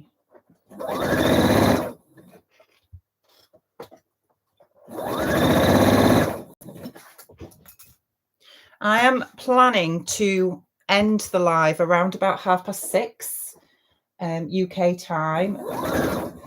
just to give those of you that are planning to join in with Andrea's sew-along. No, Andrea's not doing a sew-along. Andrea's live fabric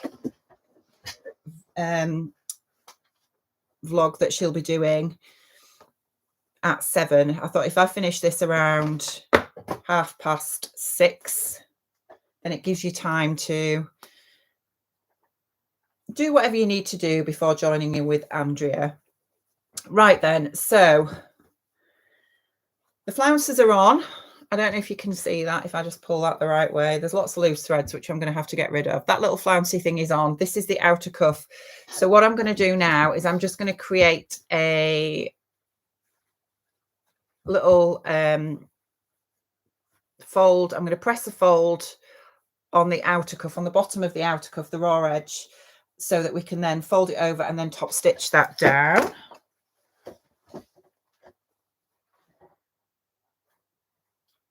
Yeah, if you are planning to make this top at a later day, I would advise you to do this before you even stitch the outer cuff on, because trying to do it on when it's already stitched on like this is quite awkward, I'll admit.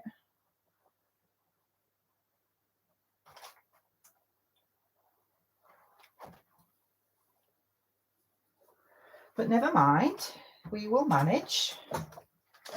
That's that one.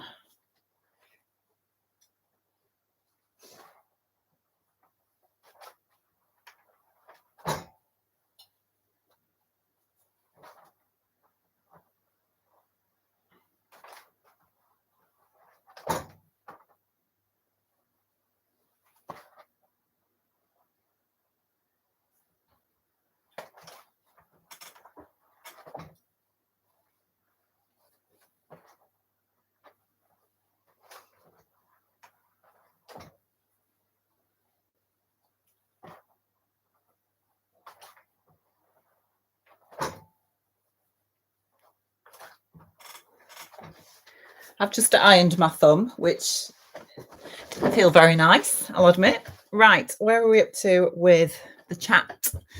Noelia says she's using an Atelier Brunette viscose twill in Twig Night. Oh, it's beautiful, that fabric, but it's very, very drapey, isn't it? It frays like crazy, and I've already had to unpick the pockets, which I've decided to ditch. Oh, as the fabric is disintegrating, I haven't got far. Judy says, if you're asked to join the group, I've just added you. Eliza says, been snowing here today, but wine still sounds good. Michelle says, I'm not going to lie, I'm quite glad I'm not making the blouse, as if you are struggling, then if it were me making it, then I would be having a meltdown. Oh, bless you. Melissa says, I didn't get further than sticking 7 pages of the pattern together. No, I'm not a fan of PDF kind of sewist. I'll see how yours comes out and may attempt it, but for now it's sat in a pile of A4s. Sewing for Fun says, like Caroline, I'm sewing my second Davenport. Oh, nice. I was not going to make this later, but not sure now. Susie says, I did my frill to the outside cuff, did a fold to the inner cuff, folded up, and then top stitch on outer cuff. I think this may be neater. Did a frill to the outside cuff. Yeah, I think you're probably right, Susie. Sal says time is 3:43 a.m. for me in Sydney. Oh my word, Sal, go to bed. Deborah says, well, I'm sitting in the sunshine drinking a cup of tea, thinking I am now glad my material didn't arrive, as I don't think I could have done this today. Too tired from a weekend of gardening. Oh, yeah, gardening's a real workout. Sharon says, good morning from New Zealand. Good morning, Sharon. I thought I would pop in to see how you were going. 5:45 a.m. Welcome and good morning. I hope the sun is shining where you are. Right, so now I've just pressed a hem on this outer cuff. I have to now pin this in place so I can top stitch it, which is going to be fun. Yeah, I think you are. I think I've done this wrong, guys. I have done this wrong. I know I've done this wrong because I've got a raw seam inside.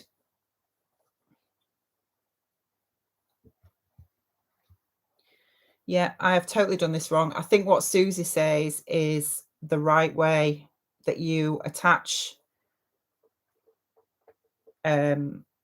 the flouncy bit to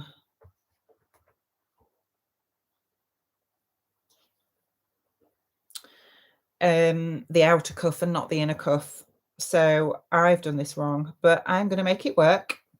What we will do is I am going to top stitch this down, and in fact, before I top stitch it, what I'm going to have to do, I'm just going to unpin this. I'm going to have to, because what if you look, what I've done is I've now got, you know, an enclosed seam that's on the outside, and then on the inside I've got a raw seam. So I'm just going to have to overlock that before I top stitch this down, because otherwise I'm going to be left with a hem inside. Oh gosh, my thumb is sore. I'm going to be left with a raw seam inside that I can't do anything with.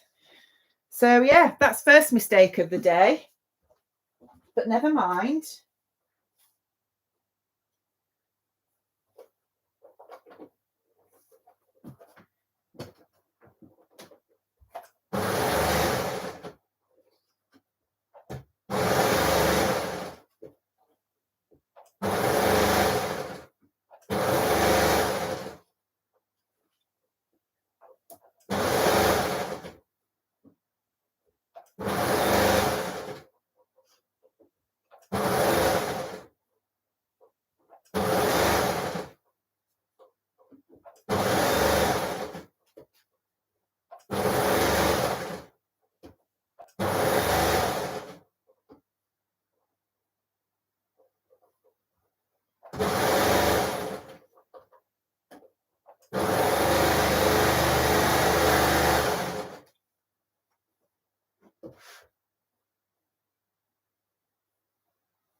Right, so I've had to overlock that seam, which is fine. It's not the end of the world, is it? And then, where is it?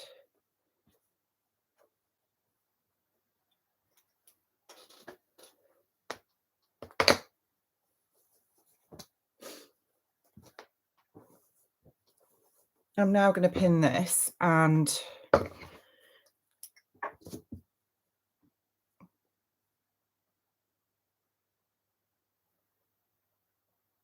yeah, I think, I'm just looking at it now, I think if you attach the flounce to right sides together to the outer cuff and then fold the inner cuff down and over the seam on the inside, that's how it should be.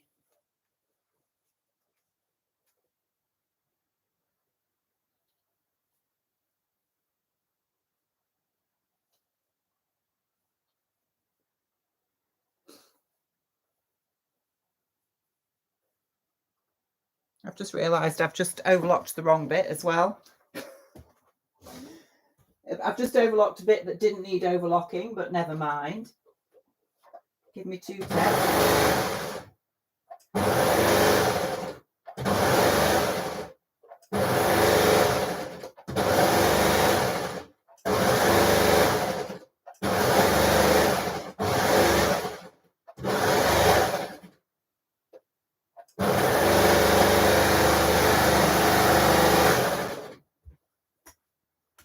Right, that's better. I'd overlocked a seam that was already going to be enclosed, so that didn't need to be done, but never mind. This is real. This is the thing with lives, isn't it? That it's totally real. Okay, so what we need to do now is pin this cuff in place on the outside that's already over an enclosed seam, but never mind. And then we can top stitch it down. Oh, never mind.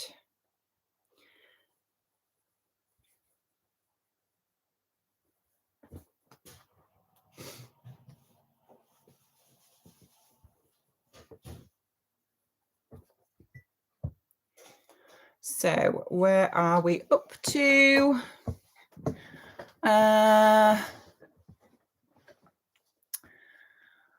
Sewing for fun. Oh no, we've read that one. Where are we up to? Judy says she has pizza dough rising. Nice. You're getting the uni fired up, Judy. Nadita says it's unpicking time for me. Oh, bless you. Nimiwe says, I'm not a fan of the clock switcheroo, but say what you will about DST. Sun's still out, almost 7 p.m. is nice. Yes, absolutely.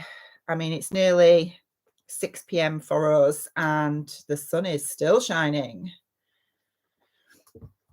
And it looks like it's going to be a gorgeous evening.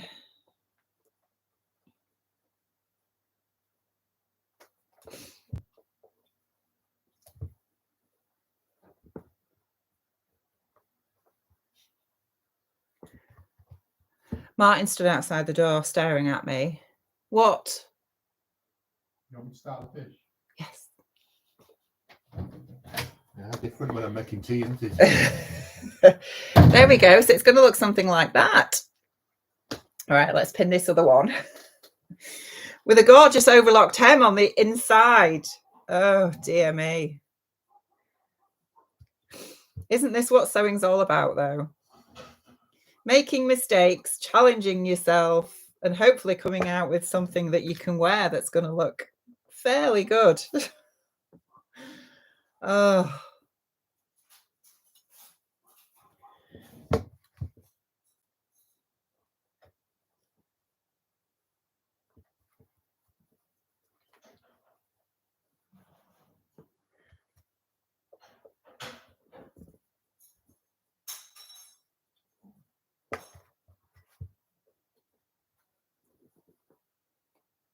And I'm also cross that I haven't got enough to do like a double flounce so that it's self-faced.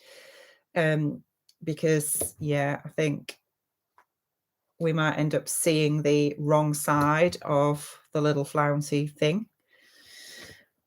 Never mind. Right, so we have 2 sleeves almost complete. So I need to get my little top stitching foot on now. Well, actually, it's an edge stitching foot. Do know where that is because I use it all the time. And I think I've shown you this one before. It's this one here. Oh gosh, hang on. It's got like a little lip just there, which I butt against the edge of the fabric and then move the needle across, and it gives you a gorgeous little finish. And when I'm doing top stitching, I always tend to set my needle across at I think it's 1.8. I don't know what that means. I don't know whether that's 1.8 millimeters or whatever, but that's what I set it to, and I think that gives me a really nice a nice little finish. So we shall. Oh, I've done it the wrong direction though. I need to go the other way. So Martin's in the kitchen cooking my tea, and I'm the lucky girl. We are having fish bites with celeriac chips tonight and peas. And we had these the other day. Judy came the other day. We took the dogs for a walk down to the river, and excuse me, and we had it then. It was the first time we had it, and it was delicious. And I said, let's have it again, please, because it was so nice. So that's what Martin is cooking.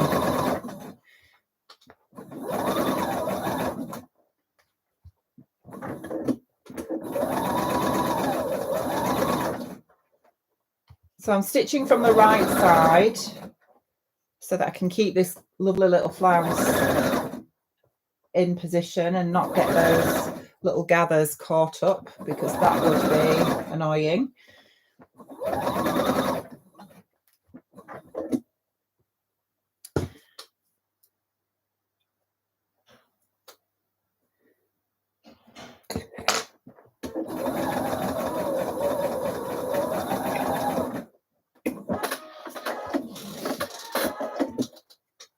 So if I just show you one finished little sleeve, that looks all right, doesn't it? Let's just do the other one. I think these sleeves have taken at least an hour. Never mind. We knew this wouldn't be a quick make.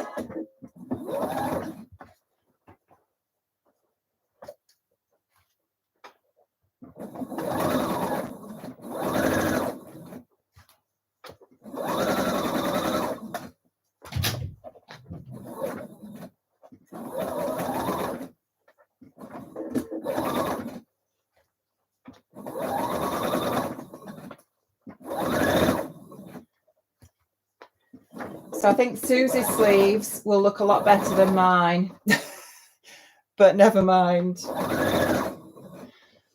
It's all part of the learning process.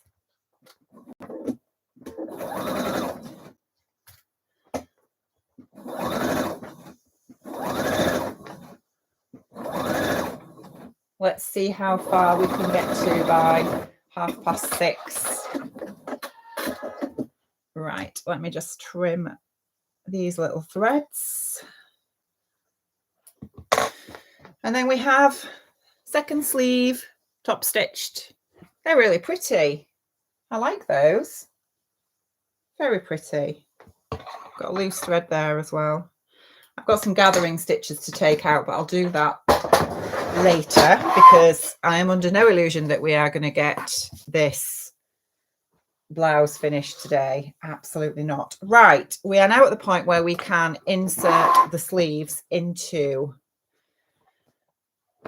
the bodice. So pass 2 threads of gathers to absorb the end of the sleeve between the reference notches. So in other words, we are going to put some gathering stitches between the notches on the sleeve head so that we can pull it in place. And before I do that, I need to put my little foot back on my sewing machine, and I don't know where I put it. Did I put it back in here? Yes, I did. Right, so let's set this up for gathering.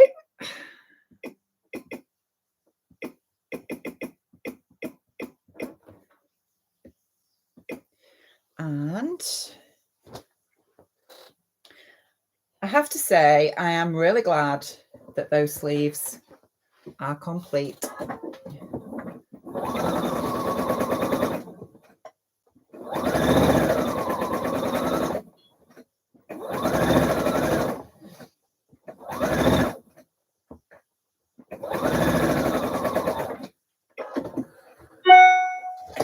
That's one.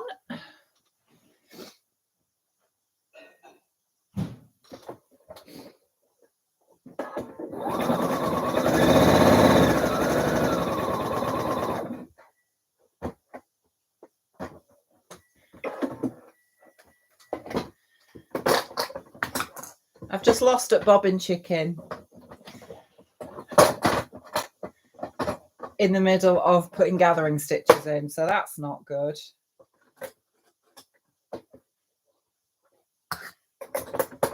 So we shall try that again.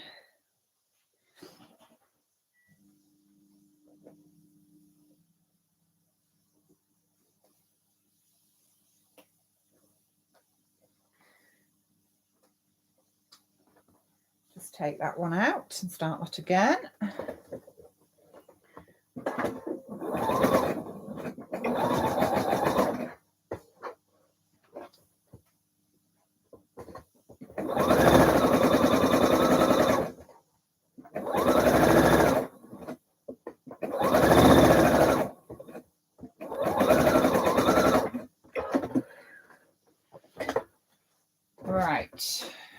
So now we have to set the sleeves, pin the sleeves to your bust. I think I'd rather pin them to the arm side, but never mind. Matching the back, shoulder and front, fitting notches. Stitch the bust 1 centimetre against the claws of the machine. Oh, I do love the translation. It's amazing. Right, I'm just going to check on the bodice. And yes, the double notches of the sleeve are the front bodice. So let's get this in place. So that's the back, and this one is the one I need to do first. Yes.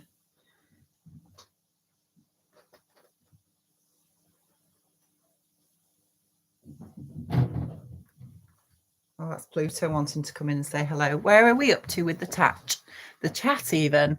Let's see. Where are we?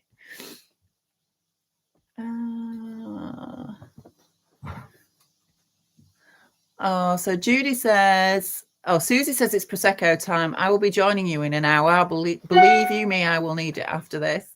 Judy says, yes, Suni is being fired up because the son is taking it to his next weekend.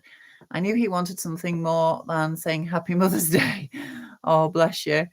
Cheryl says, overlocking an enclosed seam is a great idea. The seams will fray if they are not overlocked, and this includes linings. Dan says, is that light stitch in the ditch foot? Yes, it is actually. But what I do is I move my needle across, so then it becomes like a top stitching foot. Judy says, no, I loved them. I think she's talking about the fish bites that we're having. Coastal Anne 54 says, hello from Alberta. My daughter is watching from upstairs. So I had to join you, 11 a.m. here. Welcome. Carol says, you've made me laugh, Rachel. What with Martin's trousers and the blouse sleeves? So real. It is, isn't it? It's real life. Sal says, what stitch length is he cooking with? Dawn Wiltshire says the sleeves look lovely. Thank you. Coastal and 54 says more than one way to do things. It's a good job. Eileen says sleeve look good. I've been distracted, so not really started sewing. I do plan to make this blouse, but not today. Anna says, was that Martin whistling? He sounds very happy in the kitchen. He's always happy in the kitchen. Anessa says, oh, poor Rachel, it's not your day. Dawn says, I wish my husband liked to cook. You are so lucky, Rachel. I am very lucky. He loves cooking. I hate it with a passion. Nancy says, tuning in and out from a snow and blowing. Ooh, looking fabulous. And I love your fabric. I am working on cushion covers for my son's van conversion bench. It's a time sensitive project. Ooh, blouse delayed. Well, priorities and all that, Nancy. Denise says, I'm on my 3rd try at making the ruler loops. Yes, I am dreading that bit. Nadita is chinking glasses. And Suzanne says, these cuffs are going in a la Susie lol. Yes, mine have gone in a la Rachel. Nimiwe says, you're making great progress. Supper is ready for us, but I managed the first line of stitching on my second side seam, so it's starting to look skirtish. Have a lovely evening day, everyone. Same to you, Nimiwe. Judy says, Martin is cooking with the same stitch length I was when I stitched my finger. Oh, Martin is an amazing chef. I think she means chef. Anna says, dinner just arrived. Courtesy of my cooking. Only pizza, garlic bread and wedges, just not in the mind to cook properly and healthily. Oh, Denise says, this is my second blouse, Rachel. Right, let me get this pinned in place, and fingers crossed we might get these silly sleeves in and done, and then we can move on to something else.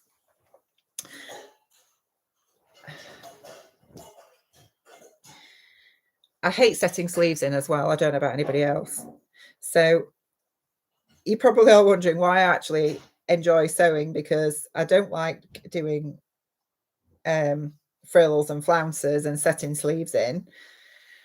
But I love I think I love I don't know. I love the finished thing. I think I love I don't know what it is I love about sewing. I love ending up with something that fits me, hopefully. But I also I think I love the challenge. I like challenges, and I don't like it when things beat me. And yeah, I sort of just, it's like a puzzle, isn't it? It's like putting a puzzle together, and yeah. Right, where's the top? There is a little notch for the shoulder seam as well, so I'm just going to pin that in place, and then I'm not sure whether this has, yeah, it does need gathering in. I wasn't sure whether it was like eased in or gathered, but I think because it's quite a feminine romantic blouse, isn't it, it definitely needs gathering in, not just easing into place.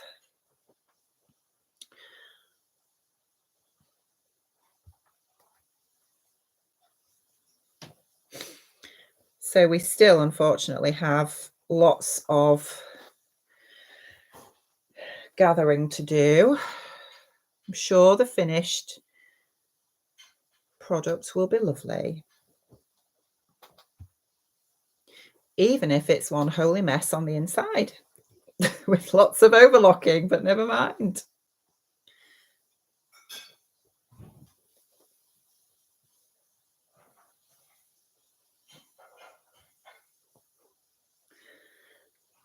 And again, I have only done one row of gathering stitches on the sleeves because I like to live dangerously and hope that they don't snap, because that would be rather annoying if they did. Right, so let's just distribute these gathers on the sleeve head. I have to say this fabric holds gathers quite well. You know, some fabrics, they just slip all over the place, but these actually stay put, which is quite helpful, I have to admit.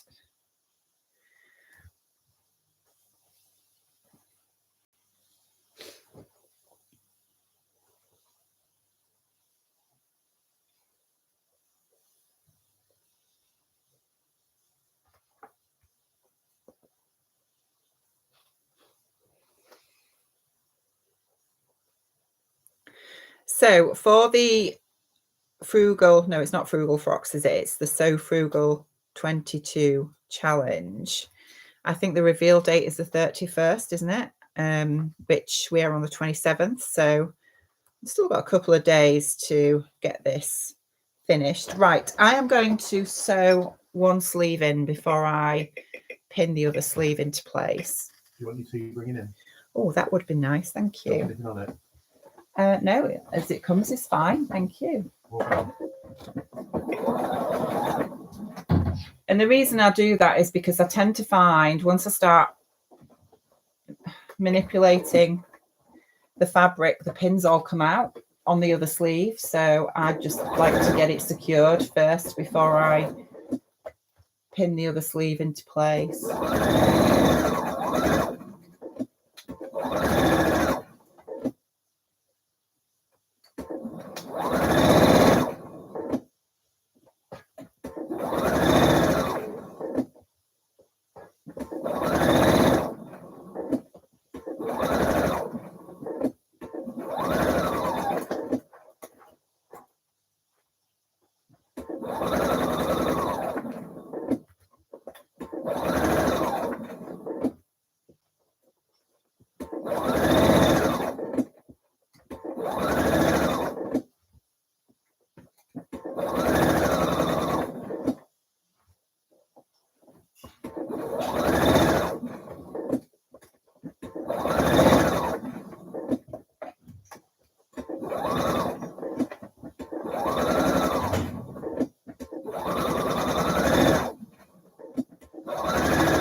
Okay, that's one sleeve. Just check that I don't have any puckers. Oh, I like how that looks. That's looking rather pretty, isn't it? Let's bring it a bit closer so you can see. Right, let's get the other one in and then I can get those seams overlocked.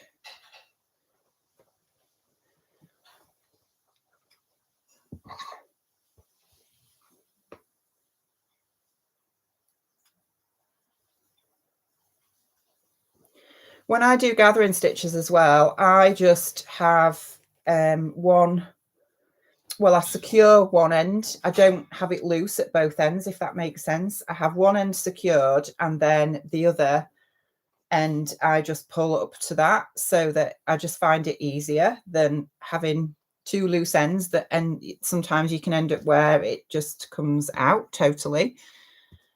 So that sort of works for me, but obviously you do what works for you. Where are we up to with the chat?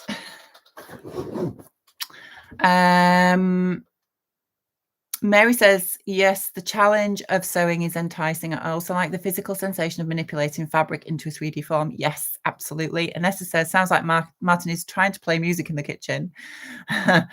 Elena says, in whole sewing process, I love everything except cutting. I don't know what it is with it, but cutting pattern pieces from fabric is so annoying. Diane says, remember, thumbs up everyone. Thank you, Diane. Sheila says, pattern stuck together and cut out while you have got so far along. Deborah says, must remember the double notches are on the front of this pattern. Yes, absolutely. But if you look at the bodice pieces, it will remind you, put it that way.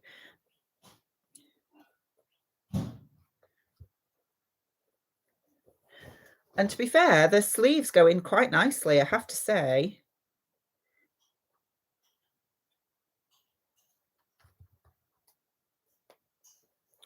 Right, where is that notch for the sleeve head at the top? It's in here somewhere.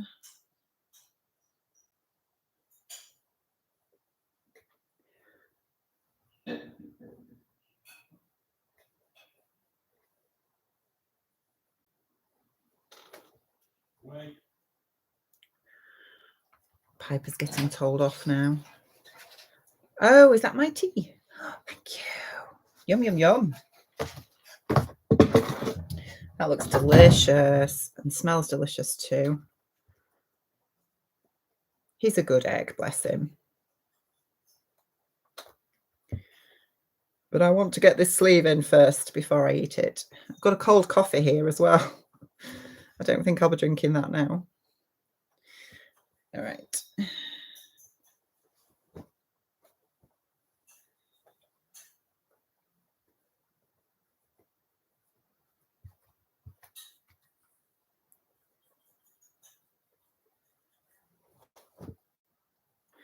When I sew gathered sleeves into a bodice as well, I always sew with the gathers on top so that I can see them. I don't sew over the free arm, if that makes sense. I just sew it with the gathers on top, because otherwise I found that I end up with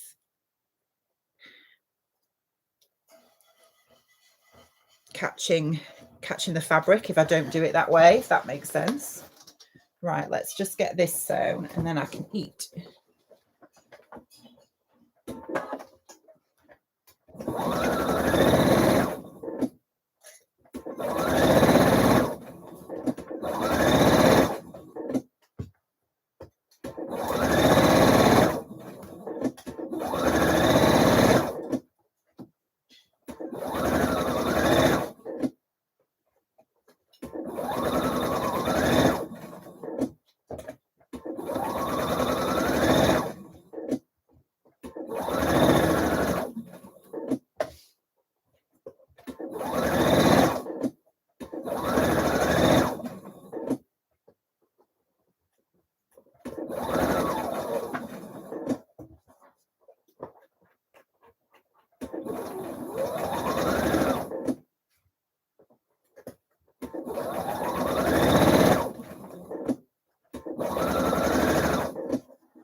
Okie dokes.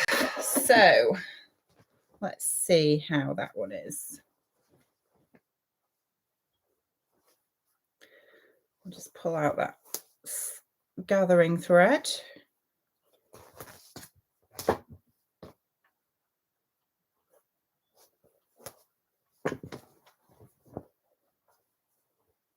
Yeah, that's okay too. So I now have another sleeve in. Got a few loose threads that I need to trim, but we'll do that shortly. So we are now going to be on to the flounces, which I have 4 of here. So if you are just using 2 flounces, then you will need to do a narrow hem. But because I've got 4, I'm going to stitch them together.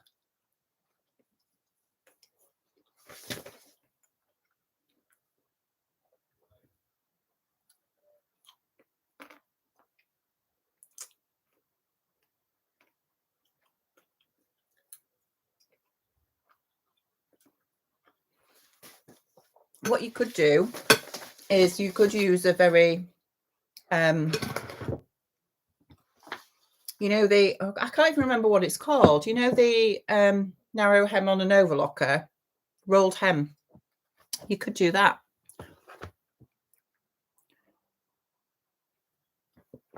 Christine says, like you, I have just put in sleeves, look quite good. Excellent.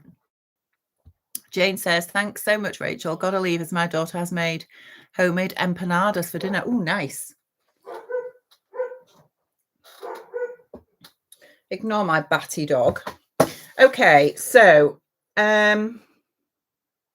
what we need to do for the ruffly bits is we need to join the straight edge right sides together.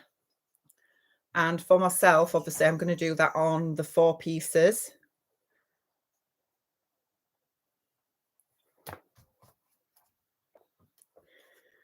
So I have pinned there and I'm going to stitch that. And then I'll do the same with the other 2. But obviously, if you just got the one, just do the one. And then you will need to create a very narrow hem.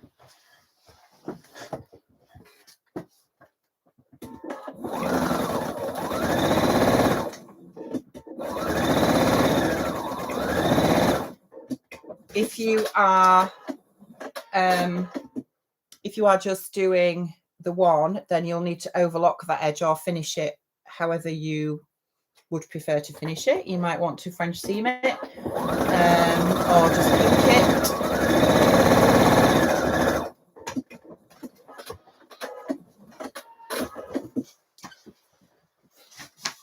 Just move that out of the way. And my bodice. So I'm just going to press those seams open.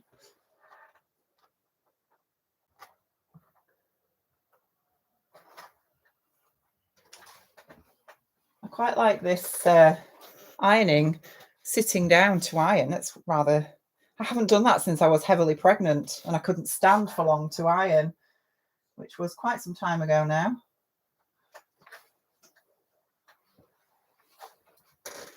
Right, so I've just pressed open my seam, and then what I am now going to do is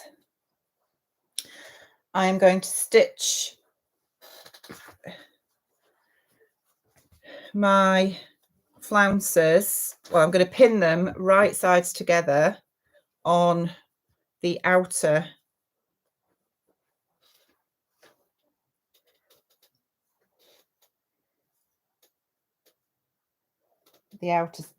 edge, which is the,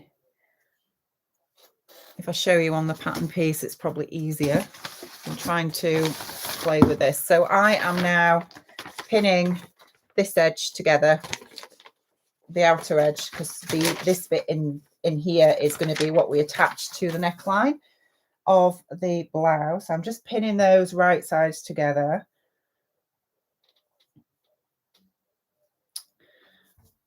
So yes, I am eating celeriac chips. And I can't believe I got to my late 40s before I'd ever tried celeriac chips before. They're amazing.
Where are we up to?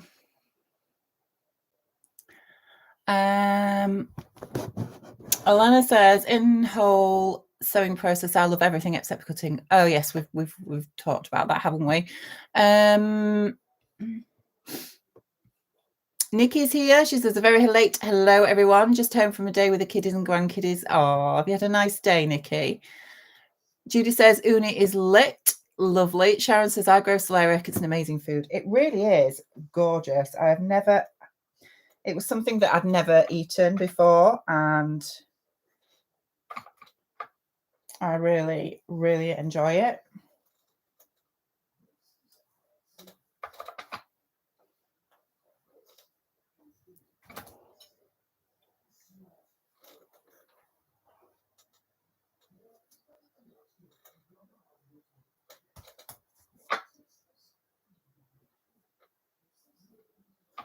Right, so I've nearly got this outer edge pinned. There is a lot of length here in the flounce.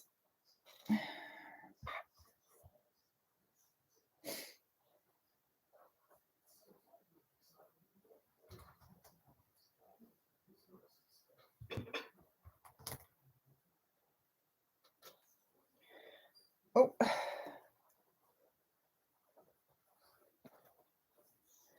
And that bit needs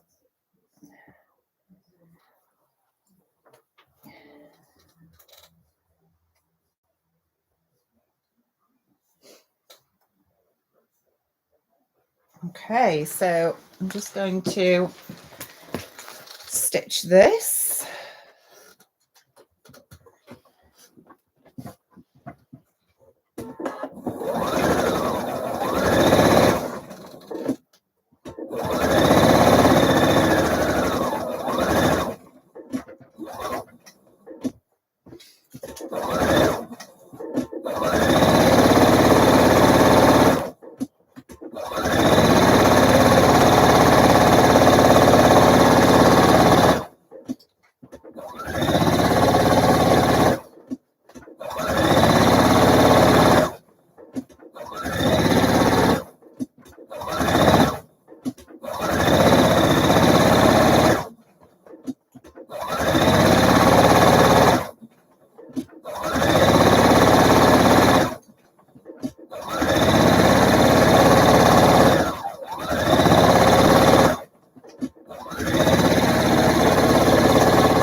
Okay, that's so satisfying when you can sew in one long go like that, isn't it?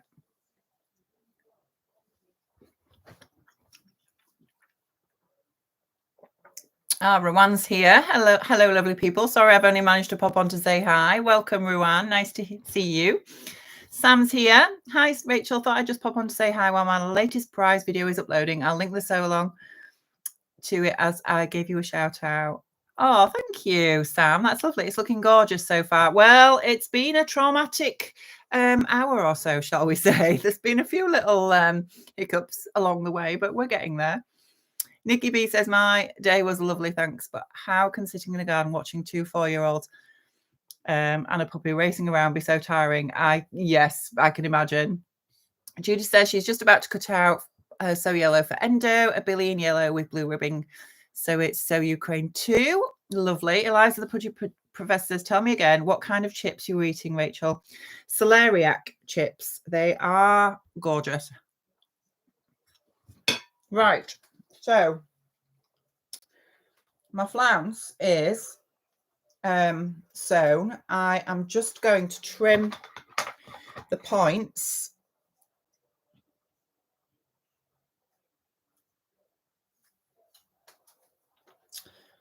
And then I'm going to turn this the right way out, press it, and baste the raw edges together. And then we'll be able to attach it, hopefully, to the neckline of the blouse. So I've just got my little point prodder thing, just to tease out those points.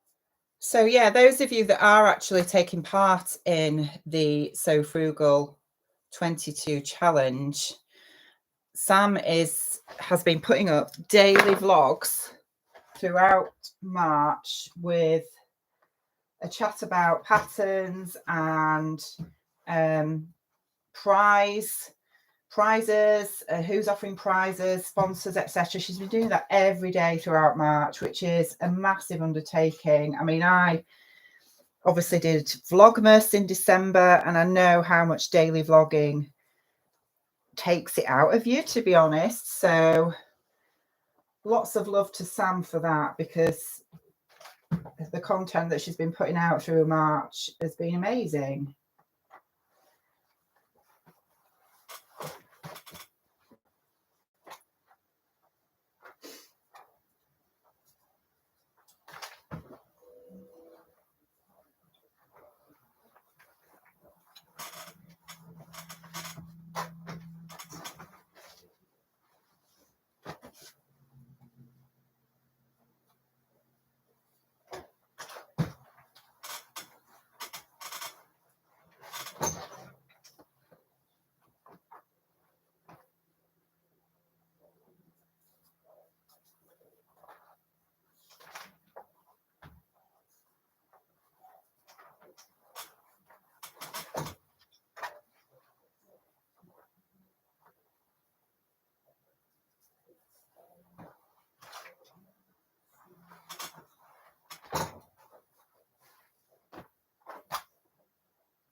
So Sal, if you're still watching, don't be turning around my scissors while I'm not looking.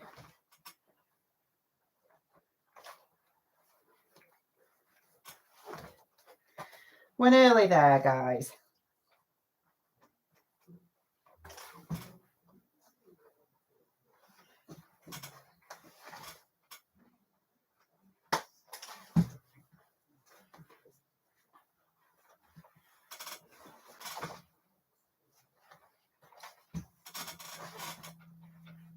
Right, so I'm just give that another quick press.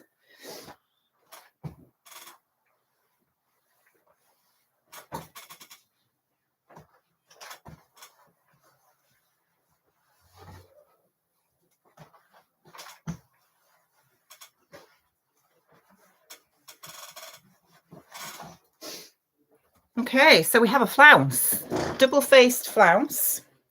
What I'm going to do now is I am just going to baste the raw edges together.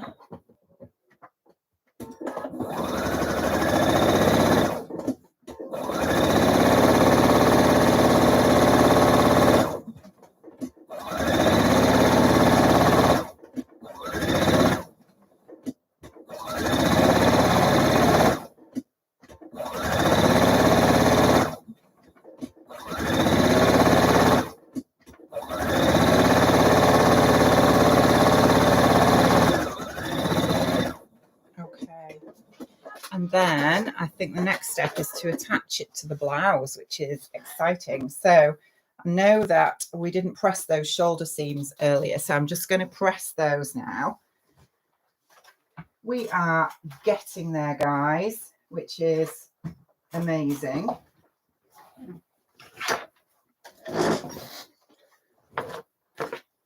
Need my glasses on for this bit. Where are we up to with the chat?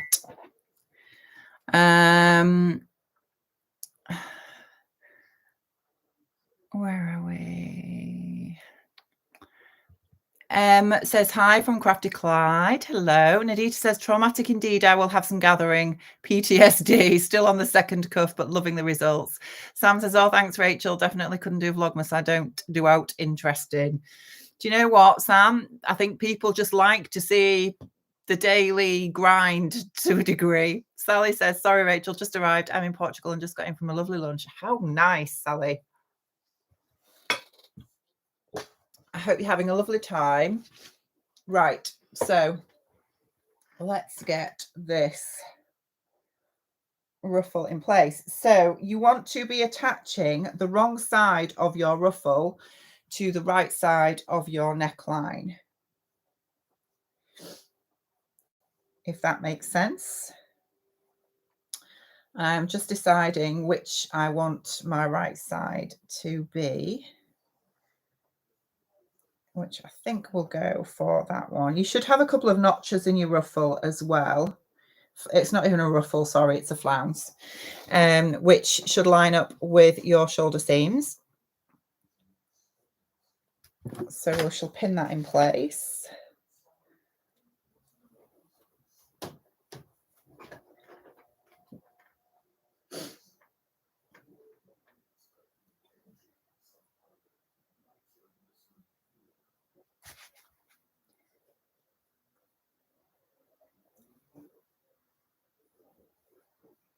And this is where you will be grateful that you stay stitched your front bodice neckline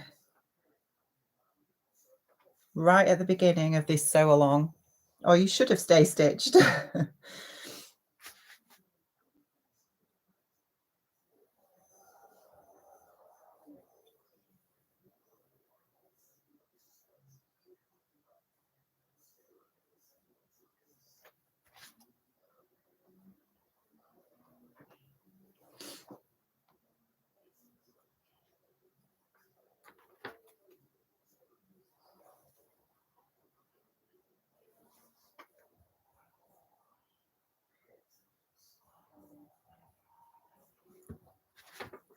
So you need to take your time with this bit, because obviously the ruffle will needs to sort of meet up at the front.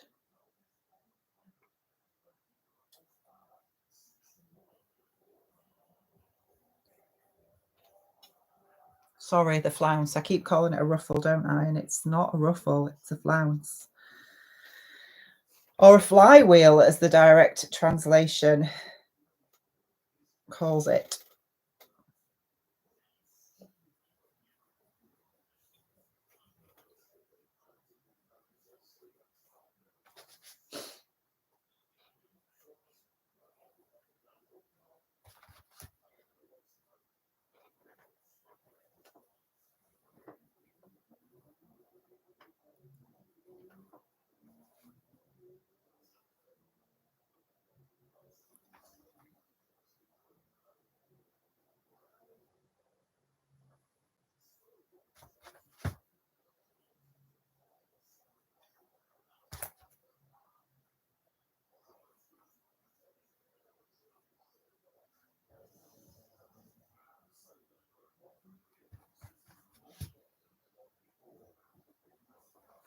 Okay, so that is about pinned in place.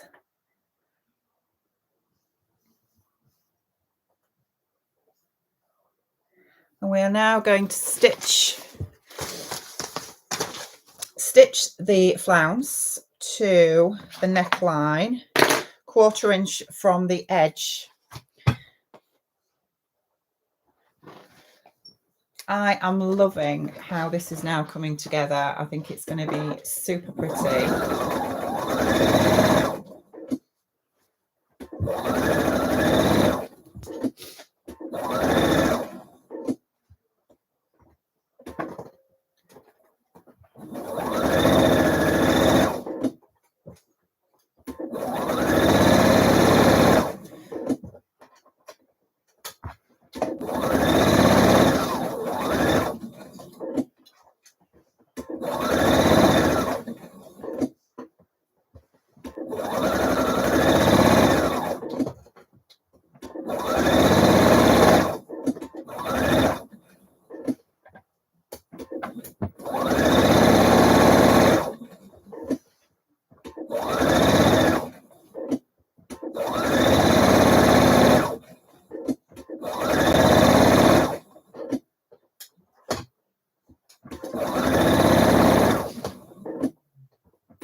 Okay.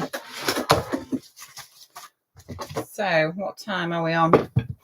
22:07. Right.